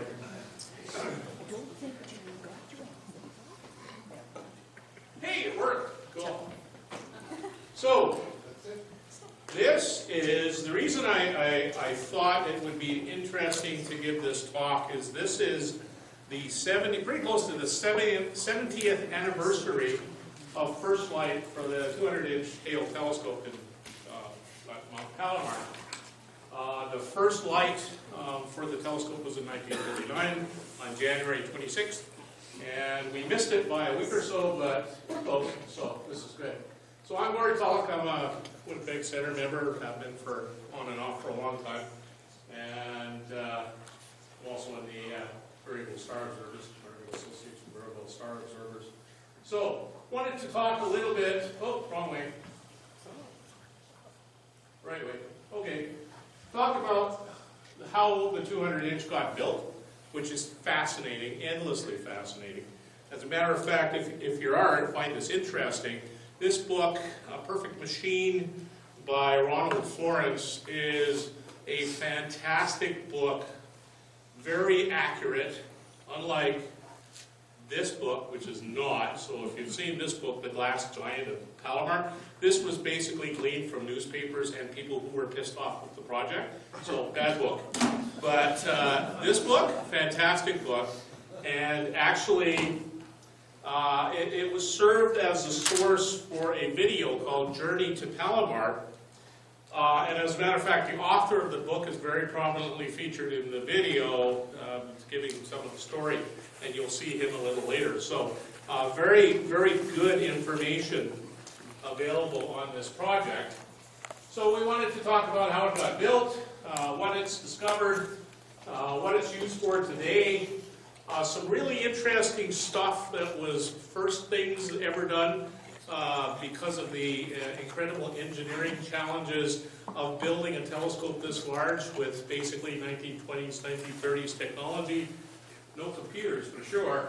And you can go see it yourself. Palomar is actually open to visitors. And we'll actually have a look and see what that looks like too. So, what is it? Well, basically it's a 200-inch, 5.1 meter f3.3 reflecting telescope. It has two foci which are generally used. One is the prime focus cage, which is at the front of the telescope. Actually, you used to be able to sit in the prime focus cage, put an eyepiece in, and look through the telescope at prime focus. They don't do that. Well, you don't look through telescopes anymore anyway. But nobody sits in that cage and rides around in the telescope as it slews around. But they used to. And the other foci is the Cassegrain focus at the back of the telescope where they have a lot of instruments. So it's located at Palomar Observatory at Palomar Mountain in California, which is an hour and a half from Los Angeles, Pasadena. It was named after a gentleman named George Ellery Hale. And Hale was a pretty amazing person. He had amazing success in his life, despite the fact that he had some very, very difficult circumstances as far as his mental health and overall health. And we'll talk about that a bit. The Hale telescope was the largest telescope in the world from 1948, when it was first light, I should say 49, to 1976, when Russia unveiled the BTA-6. Actually, I think it was probably the biggest telescope in the world until Koch in 1993, because BTA-6 didn't work very well, so you didn't do much with it. So it was the largest telescope in the world for quite a long time, and it saw a lot of things. So the first light in January 26, 1949, Edwin Hubble took a picture of NGC 2261, which you see right here. It's the Hubble's Variable Nebula. So that's the first picture ever taken through the 200-inch. And it worked fairly well on that first picture, unlike some of the other telescopes of today. So how big is big? Well, in today's world, obviously, the Hale telescope is barely a blip on the scale, right? Obviously, this was the largest telescope in the world for a long time. This was the largest telescope in the world for 20 years, the Hooker 100-inch telescope at Mount Wilson, also close to Los Angeles. Where's the BTA-6? Oh, it's in the Caucasus. No, it's not. It's not. Yeah, there it is. Where is it? There it is, BTA-6. Oh, okay. Yeah, it's there. It was in a really crappy place with terrible seeing, lots of clouds, and the optics were not good. So it didn't really work well. The next telescopes that really made Hale not obsolete, but not the prime instrument were the Keck telescopes that came out in 93 and 96. But obviously you can see that the advent of, of multi-segmented mirrors all of a sudden made telescopes suddenly get very large. Multiple mirror telescopes made things get very large. I know I was at the Planetary Society in Pasadena, and actually they have the circles, the size of these mirrors painted on their parking lot, so you can go stand in the middle of the parking lot. So they've got a picture of me standing in the middle of this parking lot with these giant circles, and they give you some idea of what the scale is. So some very large telescopes are being built and will be coming out very soon, some in 2022. The 30-meter telescope, the European Extremely Large Telescope, and the overwhelmingly large telescope has been canceled. Probably because of the overwhelmingly large budget it would need to build. Aperture tends to be, the cost of telescopes tend to be exponentially proportional to the aperture of the scope. So the extremely large telescope, overwhelmingly large telescope has been canceled. I actually think they should use a SpaceX naming convention. The new rocket from SpaceX is the BFG, the big effing rocket, or BFR, I guess. We need a BFT. So, that's a BFT. And this is Arecibo. So Arecibo, a radio telescope, is this size, right? Yeah. But you can see a lot of stuff with a 200-inch. So George Ellery Hale, he was a Chicagoite to start with, born in 1868, the son of an elevator magnate. His dad got rich building elevators after Chicago burned down. They needed a lot of elevators, so he got pretty rich making elevators. His son started out as a solar astronomer, very, very esteemed scientist.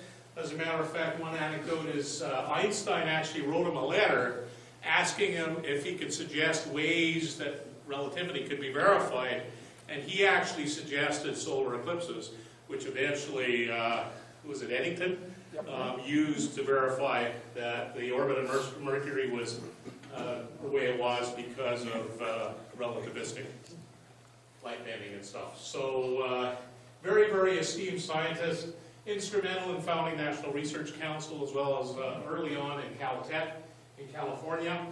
And he built world-class telescopes. That was most of his career was spent finding the money and building world-class telescopes. Starting out in his house that his dad gave him the money for.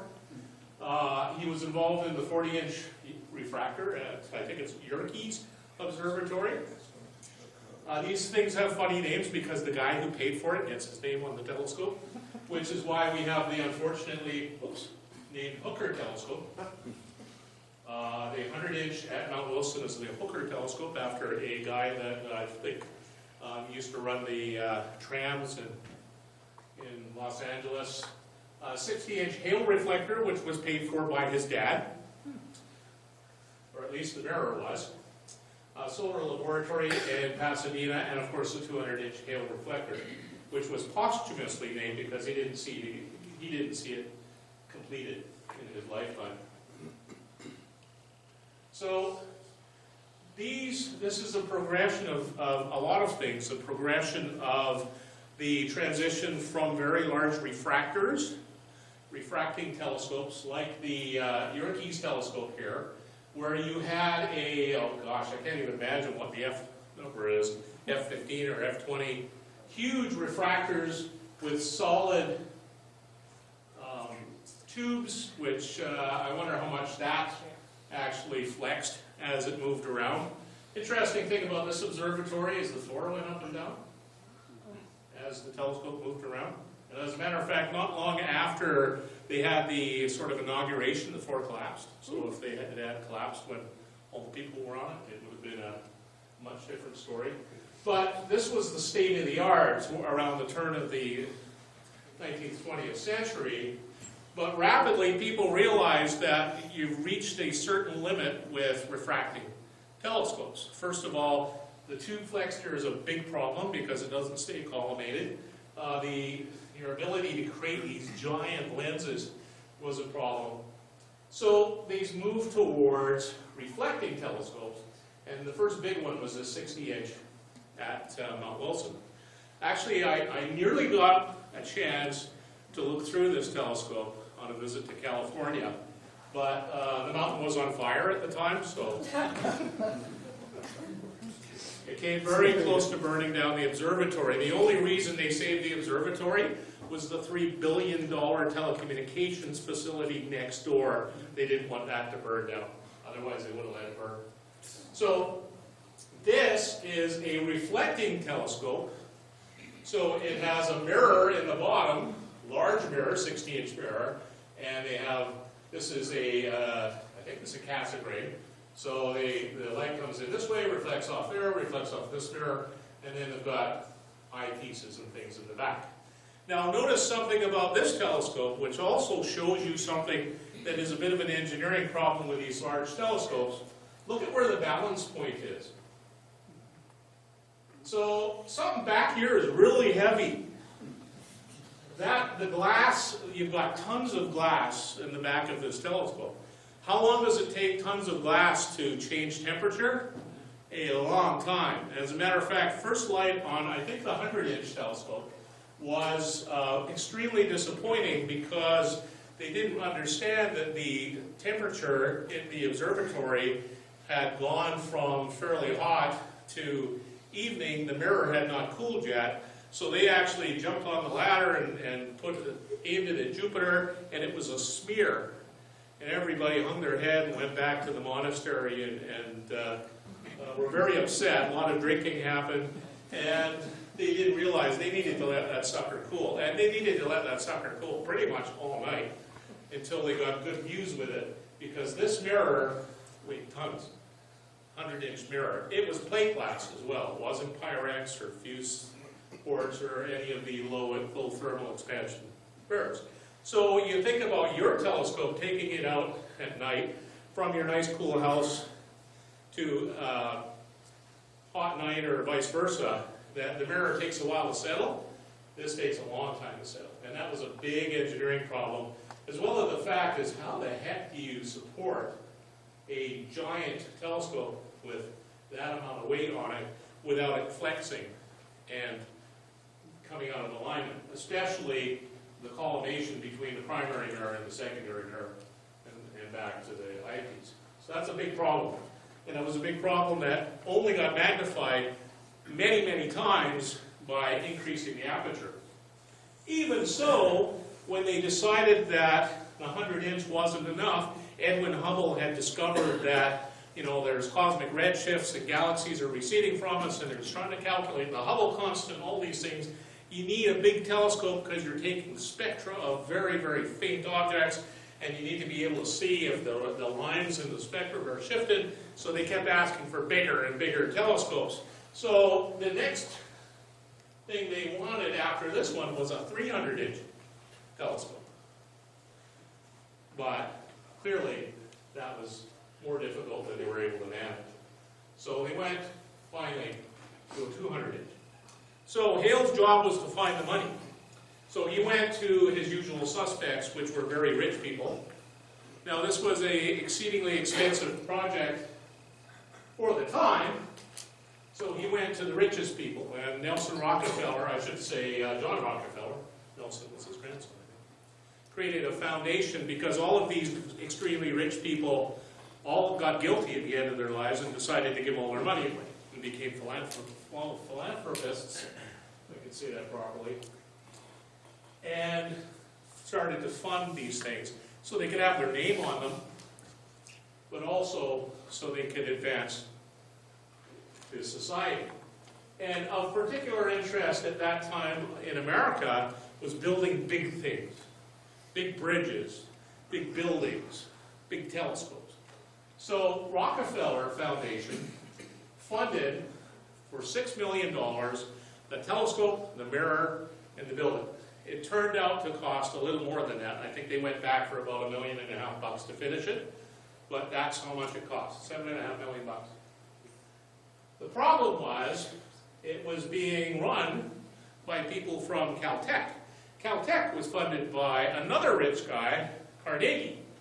So there's all sorts of back and forth between the Carnegie Foundation and the Rockefeller Foundation, to the point where Rockefeller withdrew their funding at one point, and Carnegie wasn't going to, and it nearly killed the whole project until they finally settled on the fact that, okay, the Carnegie people from Caltech will be the director of the committee that runs it, and so on and so forth, and they'll have access to the telescope and all that kind of stuff.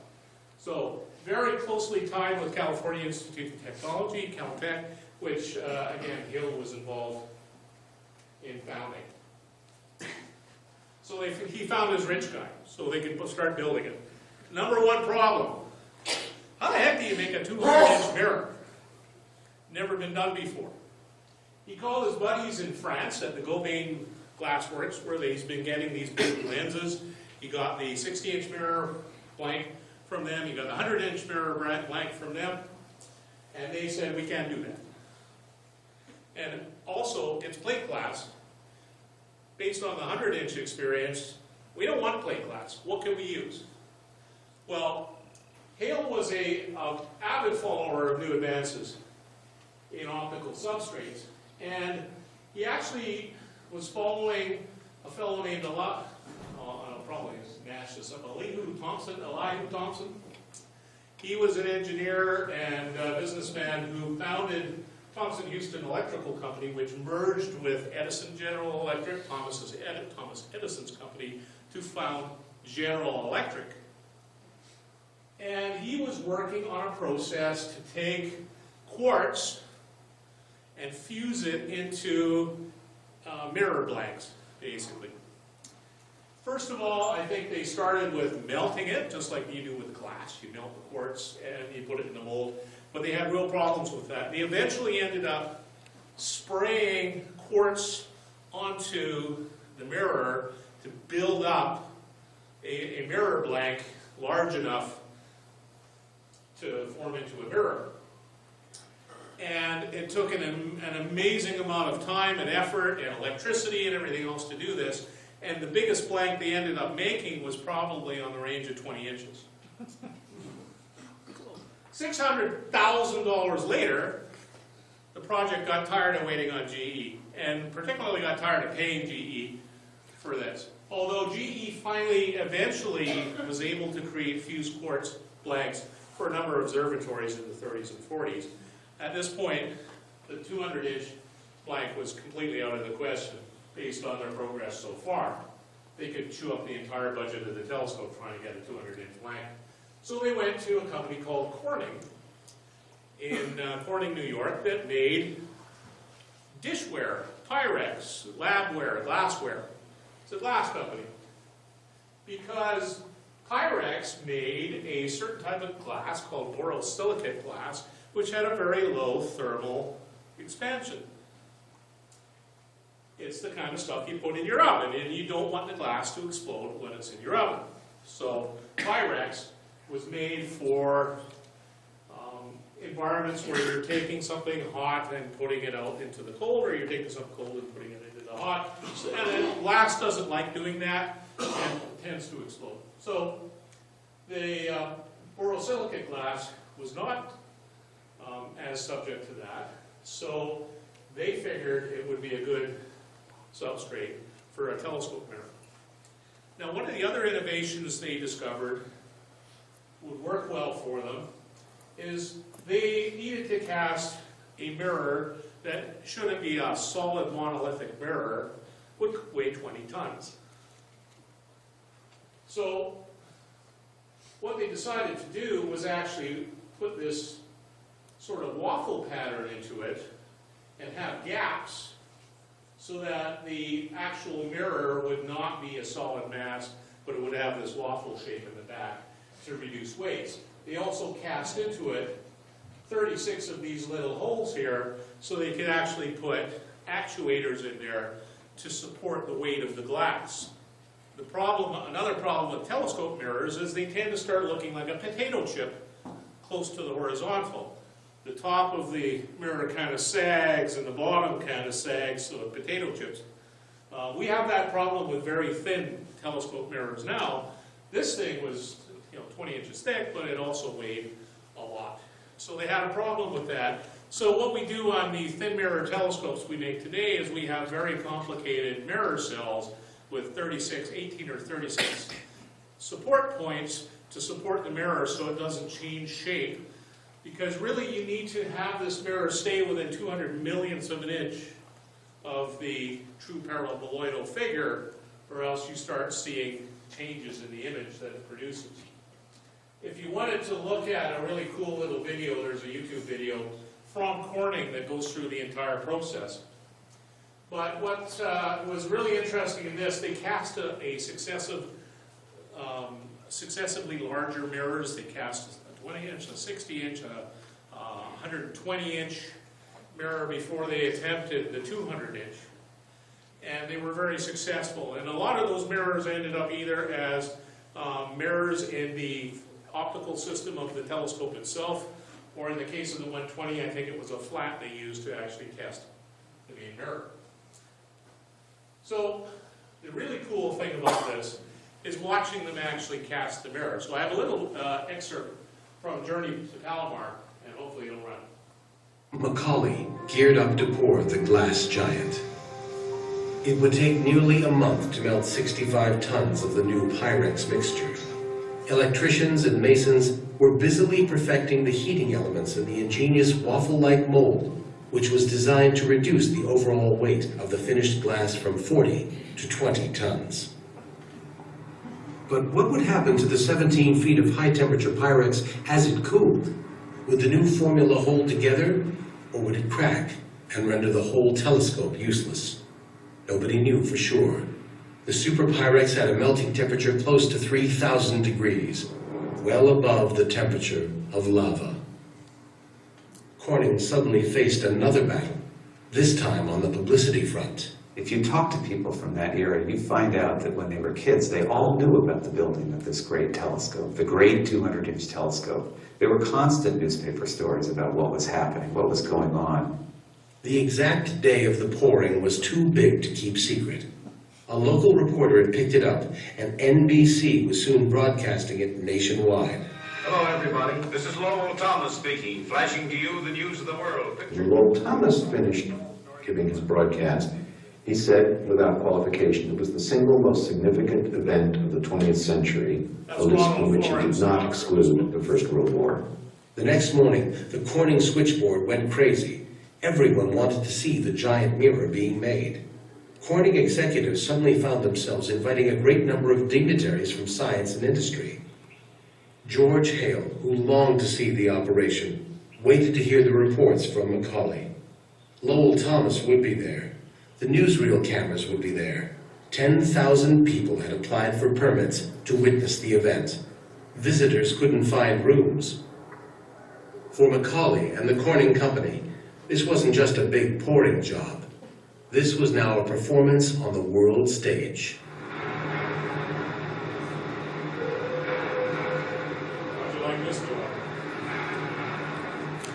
The workmen who handled the ladle, of course, were shielded and protected with portable shields from the intense heat.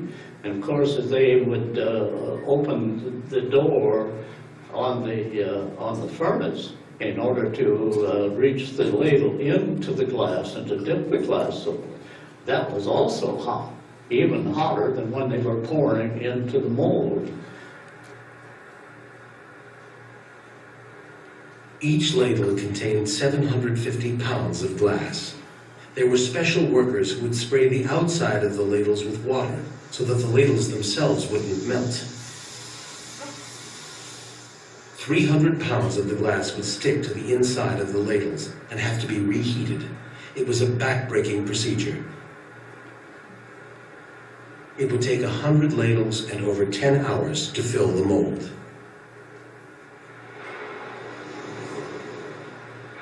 And the beginning of the pour went spectacularly. The public loved it. Everything was going swimmingly. They had a lunch break because you couldn't expect this crew to work straight through. At the end of lunch break, George Macaulay had a phone call from England which was a fairly rare thing in 1934. He answered the call, he answered all the questions, then came back onto the floor where the pouring was going on and saw from the colors of the faces and expressions that something had gone wrong. Nobody had said what it was, but he went forward, looked into the mold, and saw that one of the forms had broken loose and bobbed to the top of the disc. By the time the pour was finished, 22 of the forms had bobbed to the top. The disc was ruined. Macaulay felt that they had no choice but to try again. Corning's reputation was on the line. They repeated the difficult procedure. The biggest advantage in the second pouring was that there were no public spectators. At the end of the long day, the giant mold with molten glass was rolled on rails to a specially built annealing oven, where it was allowed to slowly cool a few degrees per day. Any faster and it would crack. It would take a full year before they knew if it had worked. Day after day, the temperature was checked. Half a year went by when a new problem arose. The Corning factory had on occasion experienced floods in the lower level. Macaulay, cautious man that he was, very carefully built all of his equipment well above the high water mark that had ever been reached in any flood at Corning. But that spring, it rained and rained. And when it did, the waters began to flood the lower level of the factory space. The lower level held the transformers, keeping the glass warm. The Corning Fire Department was urgently called in to pump water out. During this whole process, the power had to be turned off. For 3 days, the glass cooled uncontrollably. Well, annealing glass, at least a piece of glass that large, was itself a black art. Repairing a ruined annealing schedule was a black art on top of a black art. Hale had no choice but to do what he enjoyed the least, waiting. 5 months went by. In October of 1935, Macaulay decided it was time. He opened the lid and saw that the biggest piece of glass in the world was in one piece. Almost. A couple of the honeycomb forms in the bottom still popped up to the top. But while they were grinding this mirror, they actually took 5.5 tons of glass off the front of the mirror to create the shape of the mirror, a bowl shape, a parabola. So it was good enough to ship to California. Here's how they did it.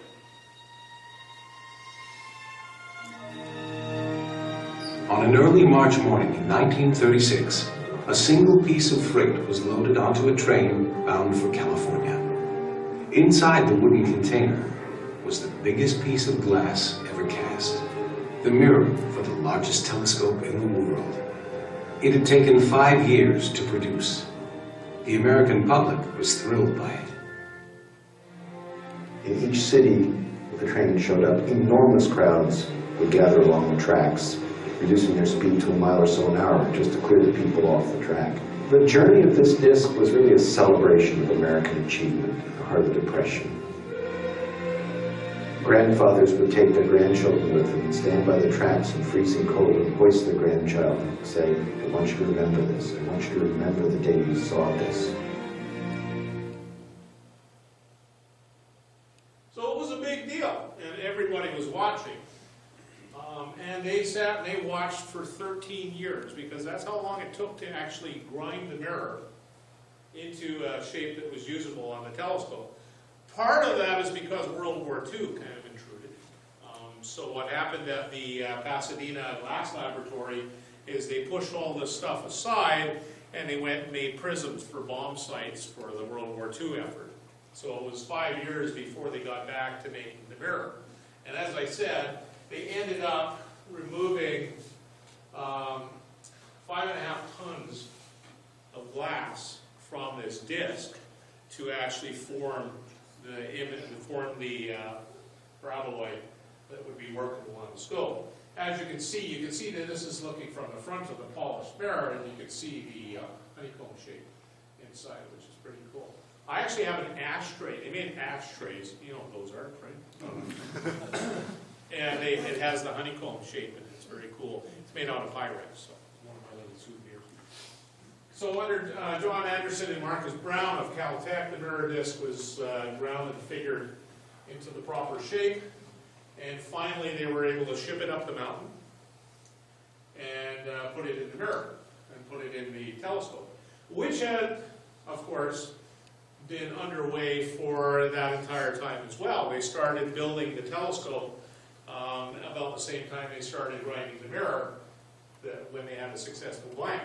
And they used Westinghouse to build the telescope mount and optical tube assembly, and I think on the East Coast. So they actually had to ship all the pieces of the telescope in a disassembled state on ships through the Panama Canal around to California. So all of these bits and pieces all ended up on the mountain and were then assembled into a telescope. Now, one of the interesting things is this mirror cell, because these are mechanical actuators which were intended and actually perform very well to keep the mirror in the correct shape. These days, like with all the multiple mirror telescopes, we have computer-controlled, changed 100 times a second actuators to keep the mirrors in the correct shape. These were mechanical, and they were ingenious. Obviously, you can see the picture of one of these actuators here. They're very complex, very ingenious, and they worked really well. One of the stories out of the telescope is they had a little bit of astigmatism. They had a little bit of a variable shape in the telescope, and they couldn't figure out how to get rid of it until they basically hung a weight off a couple of these actuators, and it fixed it. 10 years later, somebody accidentally took the weights off, or I guess they did it on purpose, and then astigmatism came back. Nobody could figure out why, and then they realized they should put the weights back on, and that fixed it.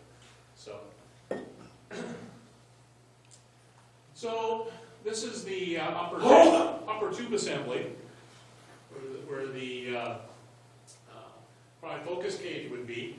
It's quite large, as you can see. The 200-inch mount was a horseshoe mount. You'll see a little more detail. And that was because, if you think back to the 100-inch, I should have pointed this out, it was in an English-style yoke mount, which means the telescope swung on a pair of trunnions, and it was in a rectangular form with the north bearing on the north and the south bearing. The problem was it can't look north because there's a mountain in the way. So there's a big blind spot on the northern pole. So clearly that's a problem, especially if you want to look at galaxies. So the horseshoe mount was constructed to solve that problem. And of course, this is all steel shipbuilder type construction because they had no lightweight composite materials those days. Everything was steel and over-engineered to try to keep it from flexing too much. So the first telescope parts arrived in 1938, 10 years before first light. So as you can see, the horseshoe allows the tube to swing and look north. So this is a 530-ton telescope, including the optical tube assembly and the mirror. For slewing, it uses two motors, a 3-horsepower motor and a 1-horsepower motor. Does that seem like enough? Yes. Well, this was engineered to such fine tolerances that without a brake, and you'll actually see a brake in a picture I'll show you later, without a brake, if you put a coffee cup or a can of Coke on one of those horns of that mount, the telescope would start moving. It was so finely balanced. It needed to be rebalanced every time you put a new instrument on it, but it was a marvel of engineering for that time. One of the problems they ran into is this bearing and this bearing. If you used a normal steel roller bearing or ball bearings, the weight was so great it would just deform the bearings so that they wouldn't work anymore and everything would lock up. So they actually created a system of high pressure oil that created a very thin film of oil between the bearing surfaces, and the telescope, the 530 tons of telescope, rode on a very thin layer of oil under high pressure. It's fascinating to see that stuff actually up close. And they had 1 horsepower step motor for it to track in RA. They replaced it with a 1.5 horsepower not long ago. So very small motors to drive something this huge. This is the optical tube assembly. Now, the optical tube assembly, you have to keep it from flexing, was the first thought. How do we do that? Well, we can't, because this thing weighs a lot, and it's got a giant mirror in it that needs to be counterbalanced, so this kind of thing's going to flex. What do we do? Well, a very brilliant guy called Marc Serrier, and you may have heard the word Serrier truss in the past, referring to telescope design. He decided, well, you know what, we don't need to keep it from flexing. We just need to make sure the front part and the back part both flex the same. And that means that they may flex, but the optical components will remain in alignment. So they built the telescope and calculated the flexure of the upper and lower assemblies such that these struts would flex the same amount on both sides. Problem solved. The other problem was if they used a bearing surface like roller bearings or ball bearings in the declination assembly, they would flatten and deform because of the weight. So what they did is they made things like bicycle spokes that bore the weight of the telescope, and that was a stronger surface, a stronger way to support those bearings than roller bearings or ball bearings or what have you. And those trunnions rode on the film of oil. So it's almost steampunky, if you know that word. It's almost like, you know, there should be like a steam engine in the back chugging away running this whole thing. But it was very effective, and it worked. So the first telescope parts arrived in 1938, and it took until 1948 to get the whole thing working so that they could start taking pictures. And as I said, first official picture was Edwin Hubble took the first official picture in 1949. It wasn't until November of that year that they actually could let astronomers loose on it because they had a lot of fine-tuning to do in the telescope. The dome is another very fascinating construction. The piers for the telescope are anchored in bedrock. It's 135 feet wide, or 135 feet tall, and 137 feet wide. It's a big dome. When you're standing next to it, it's a big dome. The rotating part of the dome weighs approximately 1,000 tons, and the plate steel exterior and aluminum panel interior separated by 4 feet of insulating air. They have really fairly small motors too driving this whole thing, 4 7.5 horsepower motors, because the bearing surfaces are such close tolerances, and they're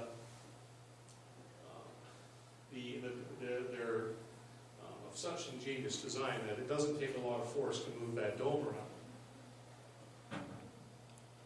The other interesting thing is the telescope mount. Actually, if you look closely at the telescope mount underneath the observing floor, it's built such that if there's an earthquake, it can move. And there's actually thick layers of cork. I don't think I have a picture of that. There's thick layers of cork on the foundations of the telescope so to make it earthquake-proof, because it's California, right? So the telescope should be able to survive an earthquake, and has, of course.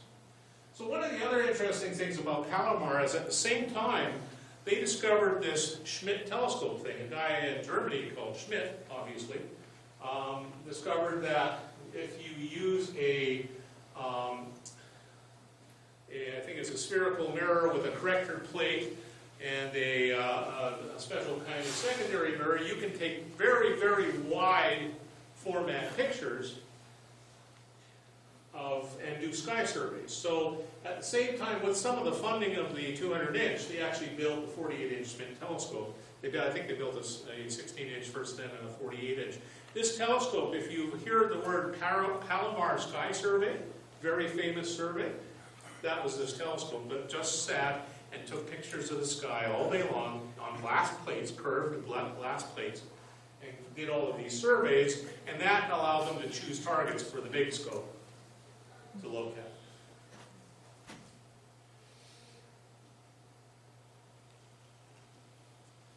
So another thing that was a innovation was, it used to be that you would silver telescope mirrors. You would actually put a dam around the mirror and you'd fill it up with this solution of silver, and it would precipitate on the mirror, and then you would have a very high reflective silver coating, the metal silver, on the mirror. The problem with that is it tarnishes very quickly and you have to do it a lot. It's a kind of a pain to do it on a 200-inch mirror every 6 months. So there was a new process that somebody at Caltech discovered, where you would put a mirror in a vacuum and you'd have tungsten electrodes at the top of this vacuum chamber, and if you ran a very high current through those tungsten things and hung little pieces of aluminum on them, the aluminum would vaporize and settle and deposit on the mirror. So aluminizing actually originated with the Hubble telescope, or the Hale telescope. Obviously, most of us today have aluminized mirrors. So that process was originated with the Hale telescope, and it happens every, I think, 18 to 24 months. They re-illuminize the mirror. As a matter of fact, they have the illuminizing chamber right in the observatory next to the telescope. So what you're seeing here is they lower the mirror, they wheel it over to the illuminizing chamber, they clean off the old aluminum. Gives you a bit of an idea of how big the mirror is.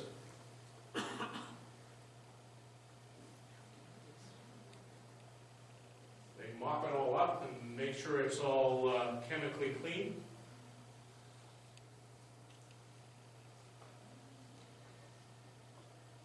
That head guy gets to sit in the middle. He's the only one allowed to sit in the middle. Now this would be scary. Then they lower this giant thing over top of the mirror,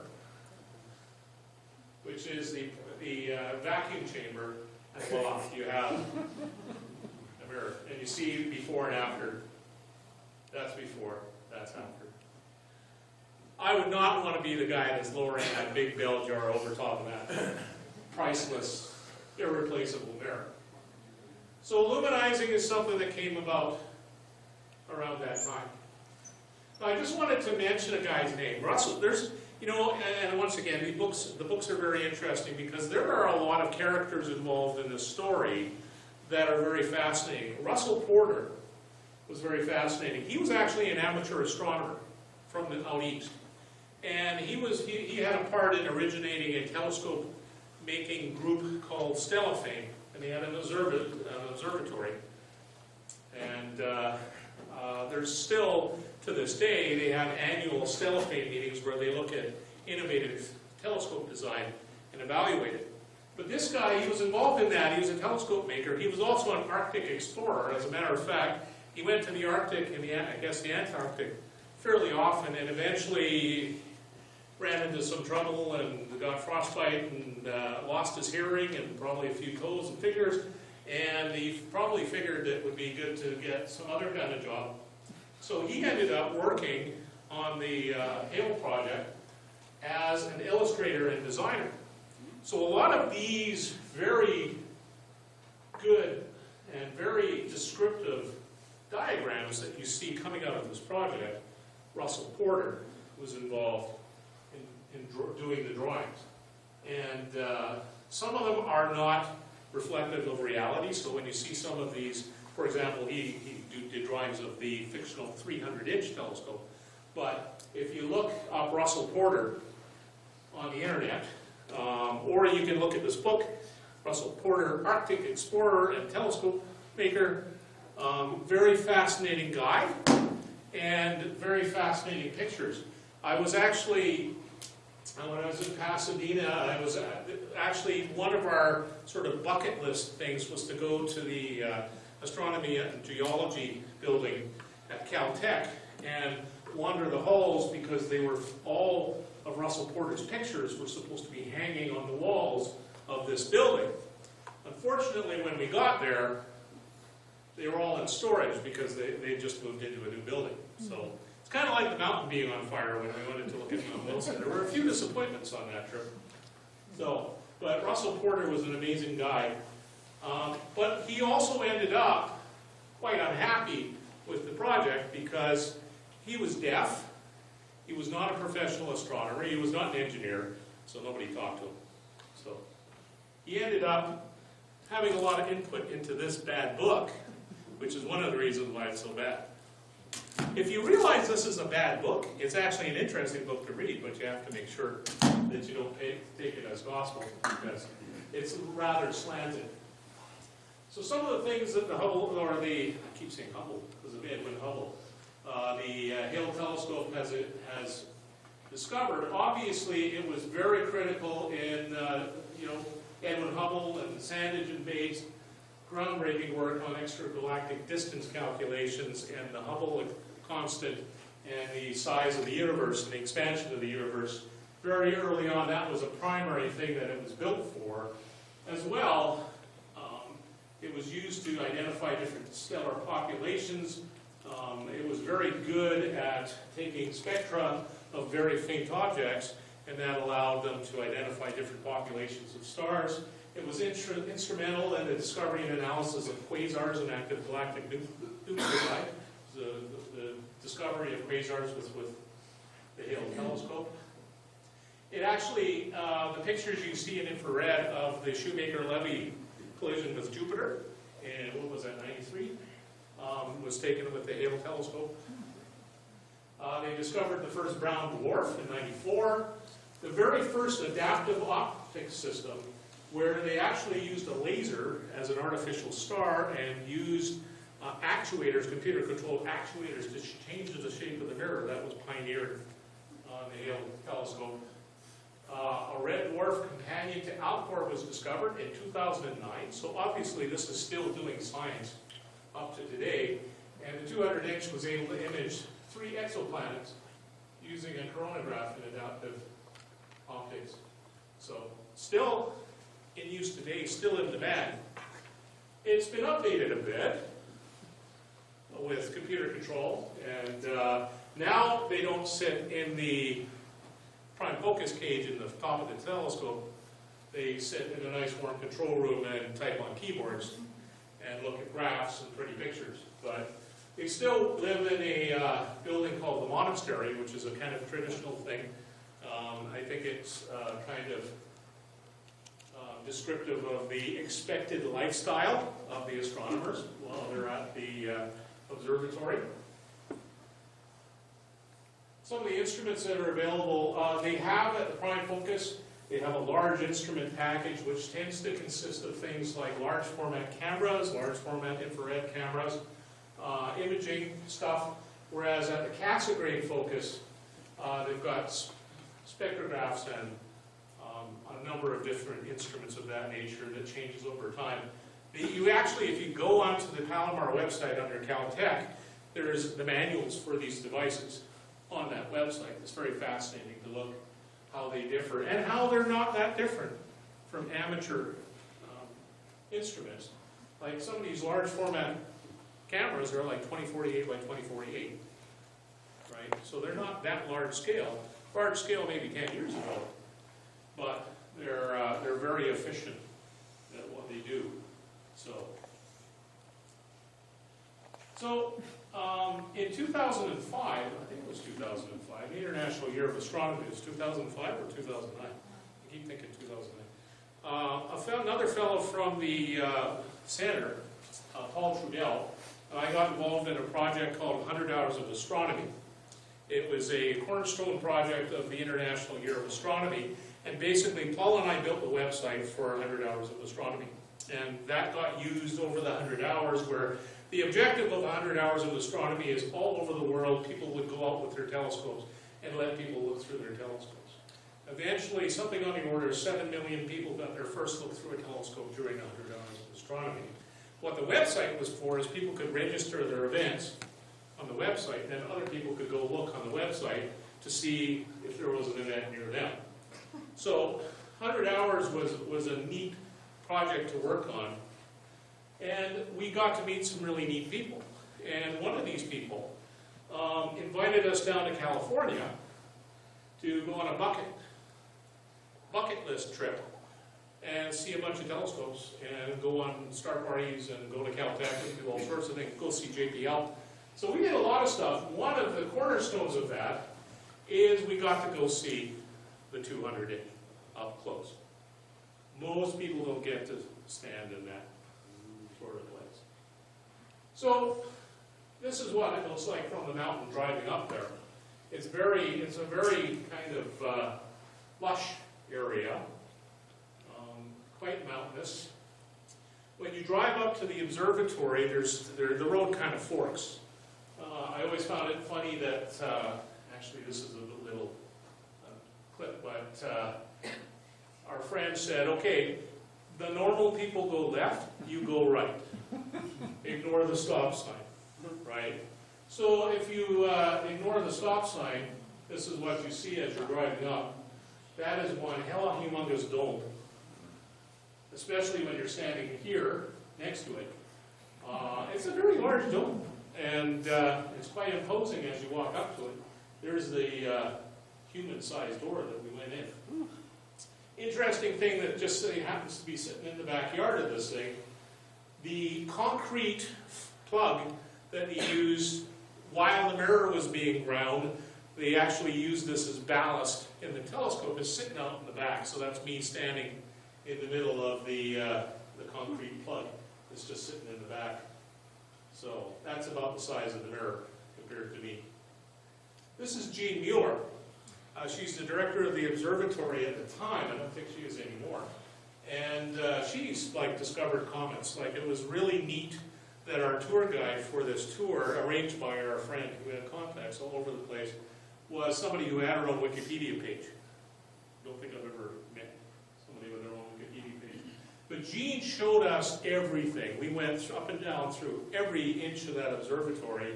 Here she's showing us the old control panels that they used to use in the 20s or in the 40s and 50s and 60s. Right? They don't use those anymore. It's all computer controlled, but it's still there. This is the Cassegrain focus of the telescope. As you can see, there is no eyepiece. It's all instruments in this cage. Sorry about the picture. It was actually very dark in the observatory, so most of these are kind of pixelated. And this is standing underneath the telescope looking up. So it's a very large telescope. Now remember I talked about the oil-based bearings. This is the mechanism for the oil-based bearings. So this basically pumps out extremely high pressure oil, which supports the entire weight of this horseshoe, and there's one on each side. Interestingly, they needed to put a brake on there, otherwise the telescope would move too easily. So that's part of the telescope. We also got to walk around the outside of the dome, which was kind of nice. It's kind of a nice view. You can see, in California especially, when you go out, we went to a star party in the middle of the desert somewhere. And you can see why this has now become a little bit of a problem. The light pollution there is beyond belief. Like, they go out to these desert locations and have dark sky star parties, and we look around and it's all light domes everywhere you can see. There's no dark skies, right? And this is a problem with this telescope as well. There's no dark skies anymore, so they have to be very selective on what they use it for. Now, if you do go to the telescope, make sure you arrange to have a good tour. You go with a group, find an astronomy group in the area, and they actually have the kind of in-depth tour that we have. Now, unfortunately, we actually popped over to the little interpretive center there, and we met this guy from England, and we were chatting with him while we were waiting for our tour to start. And he said, oh yeah, I've come from England, I've always loved the Hale telescope, I really wanted to be here. And then we said, bye, we'll see you later. I feel really bad about that, because while we were actually out on the observing floor touching the telescope and looking at the stuff, he was kind of pressed up against the glass in this the public observing thing. So don't go to the observatory expecting a big tour unless you prearrange it, because you'll end up in the observer's gallery looking out onto the floor, but you don't get to go up and touch and feel and look at the actual telescope. So some of the other things I just wanted to mention, like one of the things we saw while we were there is we met a guy called Wally Pachalka, and it was at a gallery opening of his images. If you've ever wanted to see the most incredible images of the sky and the Earth at the same time, go to the World at Night website, and it's twanight.org. It's chock full of images like this. They're amazing. They're amazing when it's a 6-foot mural, but they're pretty amazing on your screen too. Highly recommend it. Now, the last thing I want to say, there was actually a Hale prototype built, a 20-inch telescope. It actually was used by students at the Robinson Astrophysics building in Caltech, which has now been dismantled, and they've got this new building. But it got moved to Corning, New York when the new building was built, and it's still in operation. Students are still using it 70 years later. It was a prototype for the oil bearings and a lot of the stuff that they did. So I am a big fan of the Hale telescope, so I am actually working on one of my own as well. So this kind of got put off for about 12 years because of kids, but it's still, my wife is mad at me because it's still in the shed, but it's coming out of the shed pretty soon. And it's built for a 20-inch telescope, which is the same size as the prototype. So that's a project that I'm working on, have been for many years, but that's an 8-inch f10 telescope that's sitting in the adapter there. And that's it. So if you want a copy of this or you want to look at it more closely, you can go to wordtalk.com. The Palomar site is here at astro.caltech.edu, Palomar. JourneyToPalomar.org is where this video has a website. You can get a copy. Palomar Skies is actually a now defunct blog that the director of communications for Palomar actually worked on. But it's chock full of really, really cool stuff about the telescope and the observatory. So, speaking of Journey to Palomar, just got one more thing. I know I'm 1 minute over. While we were in California, we were actually supposed to have lunch with the people that made the movie. But they were unable to get there, so they felt so bad, they gave us some copies of the movie. So I don't need more than one, so I'm going to give these away. Now I have to think of a skill testing question, and the first person that answers the skill testing question gets a movie. How's that sound? Huh? The answer to life is 42. 42, yeah, no, not going to do it. So what's the focal ratio of the Hale telescope? 3.3. I think you got it. There you go. Or do you want the big one? I don't know, are they both the same? They're both the same. Oh, okay, what did Hale's dad do? Elevators. Who said that? There you go. Whoops, I just blinded myself. There you go. So, thank you very much. If you have any questions, I brought a few books. The really, really bad one, the Russell Porter one. This one's actually interesting. The 100-inch and the 60-inch, the optics were made by a guy called Ritchie Criterion fame. So if you think of Ritchie Criterion telescopes, that's George Ritchie. He was a little crazy, but he had a long, very strange relationship with Hale. He finally was kind of kicked off telescope building projects. He didn't get to work on the 200-inch, but he did work on the 60.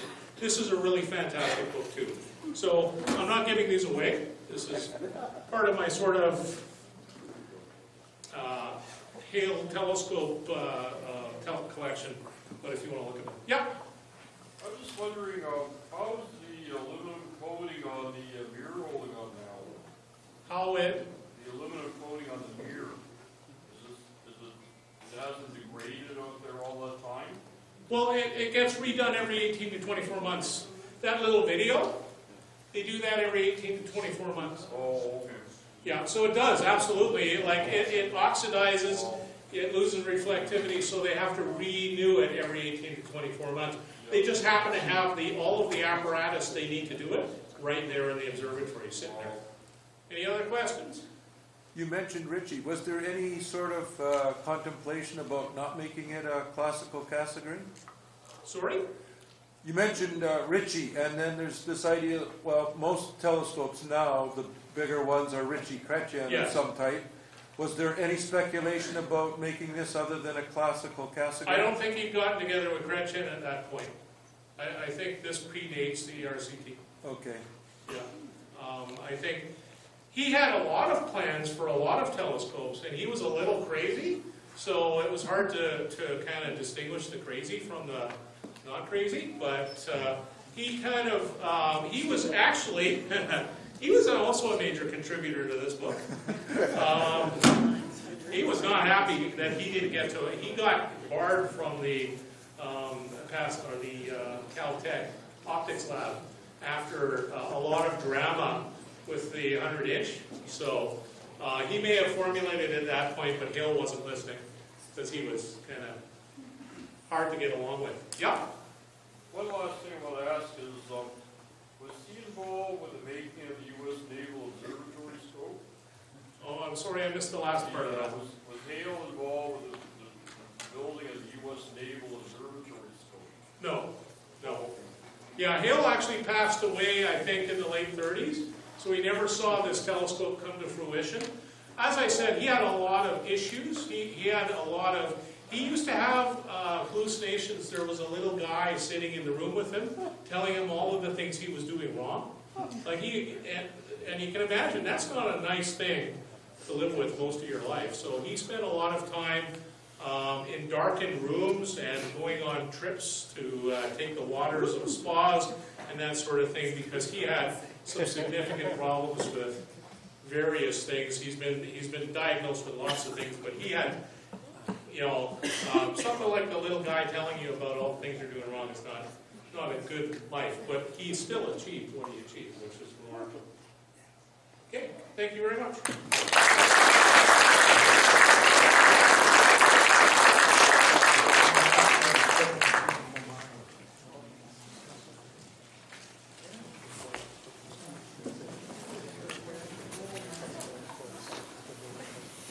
Hey, thanks for coming out. It's been great. Just let you know my college is made by Powers Glass, so it's a very small amount per 200 inch. Okay, so that will conclude our meeting. We'll continue on the second portion of our meeting at Boston Pizza. We've got confirmation. It's all set.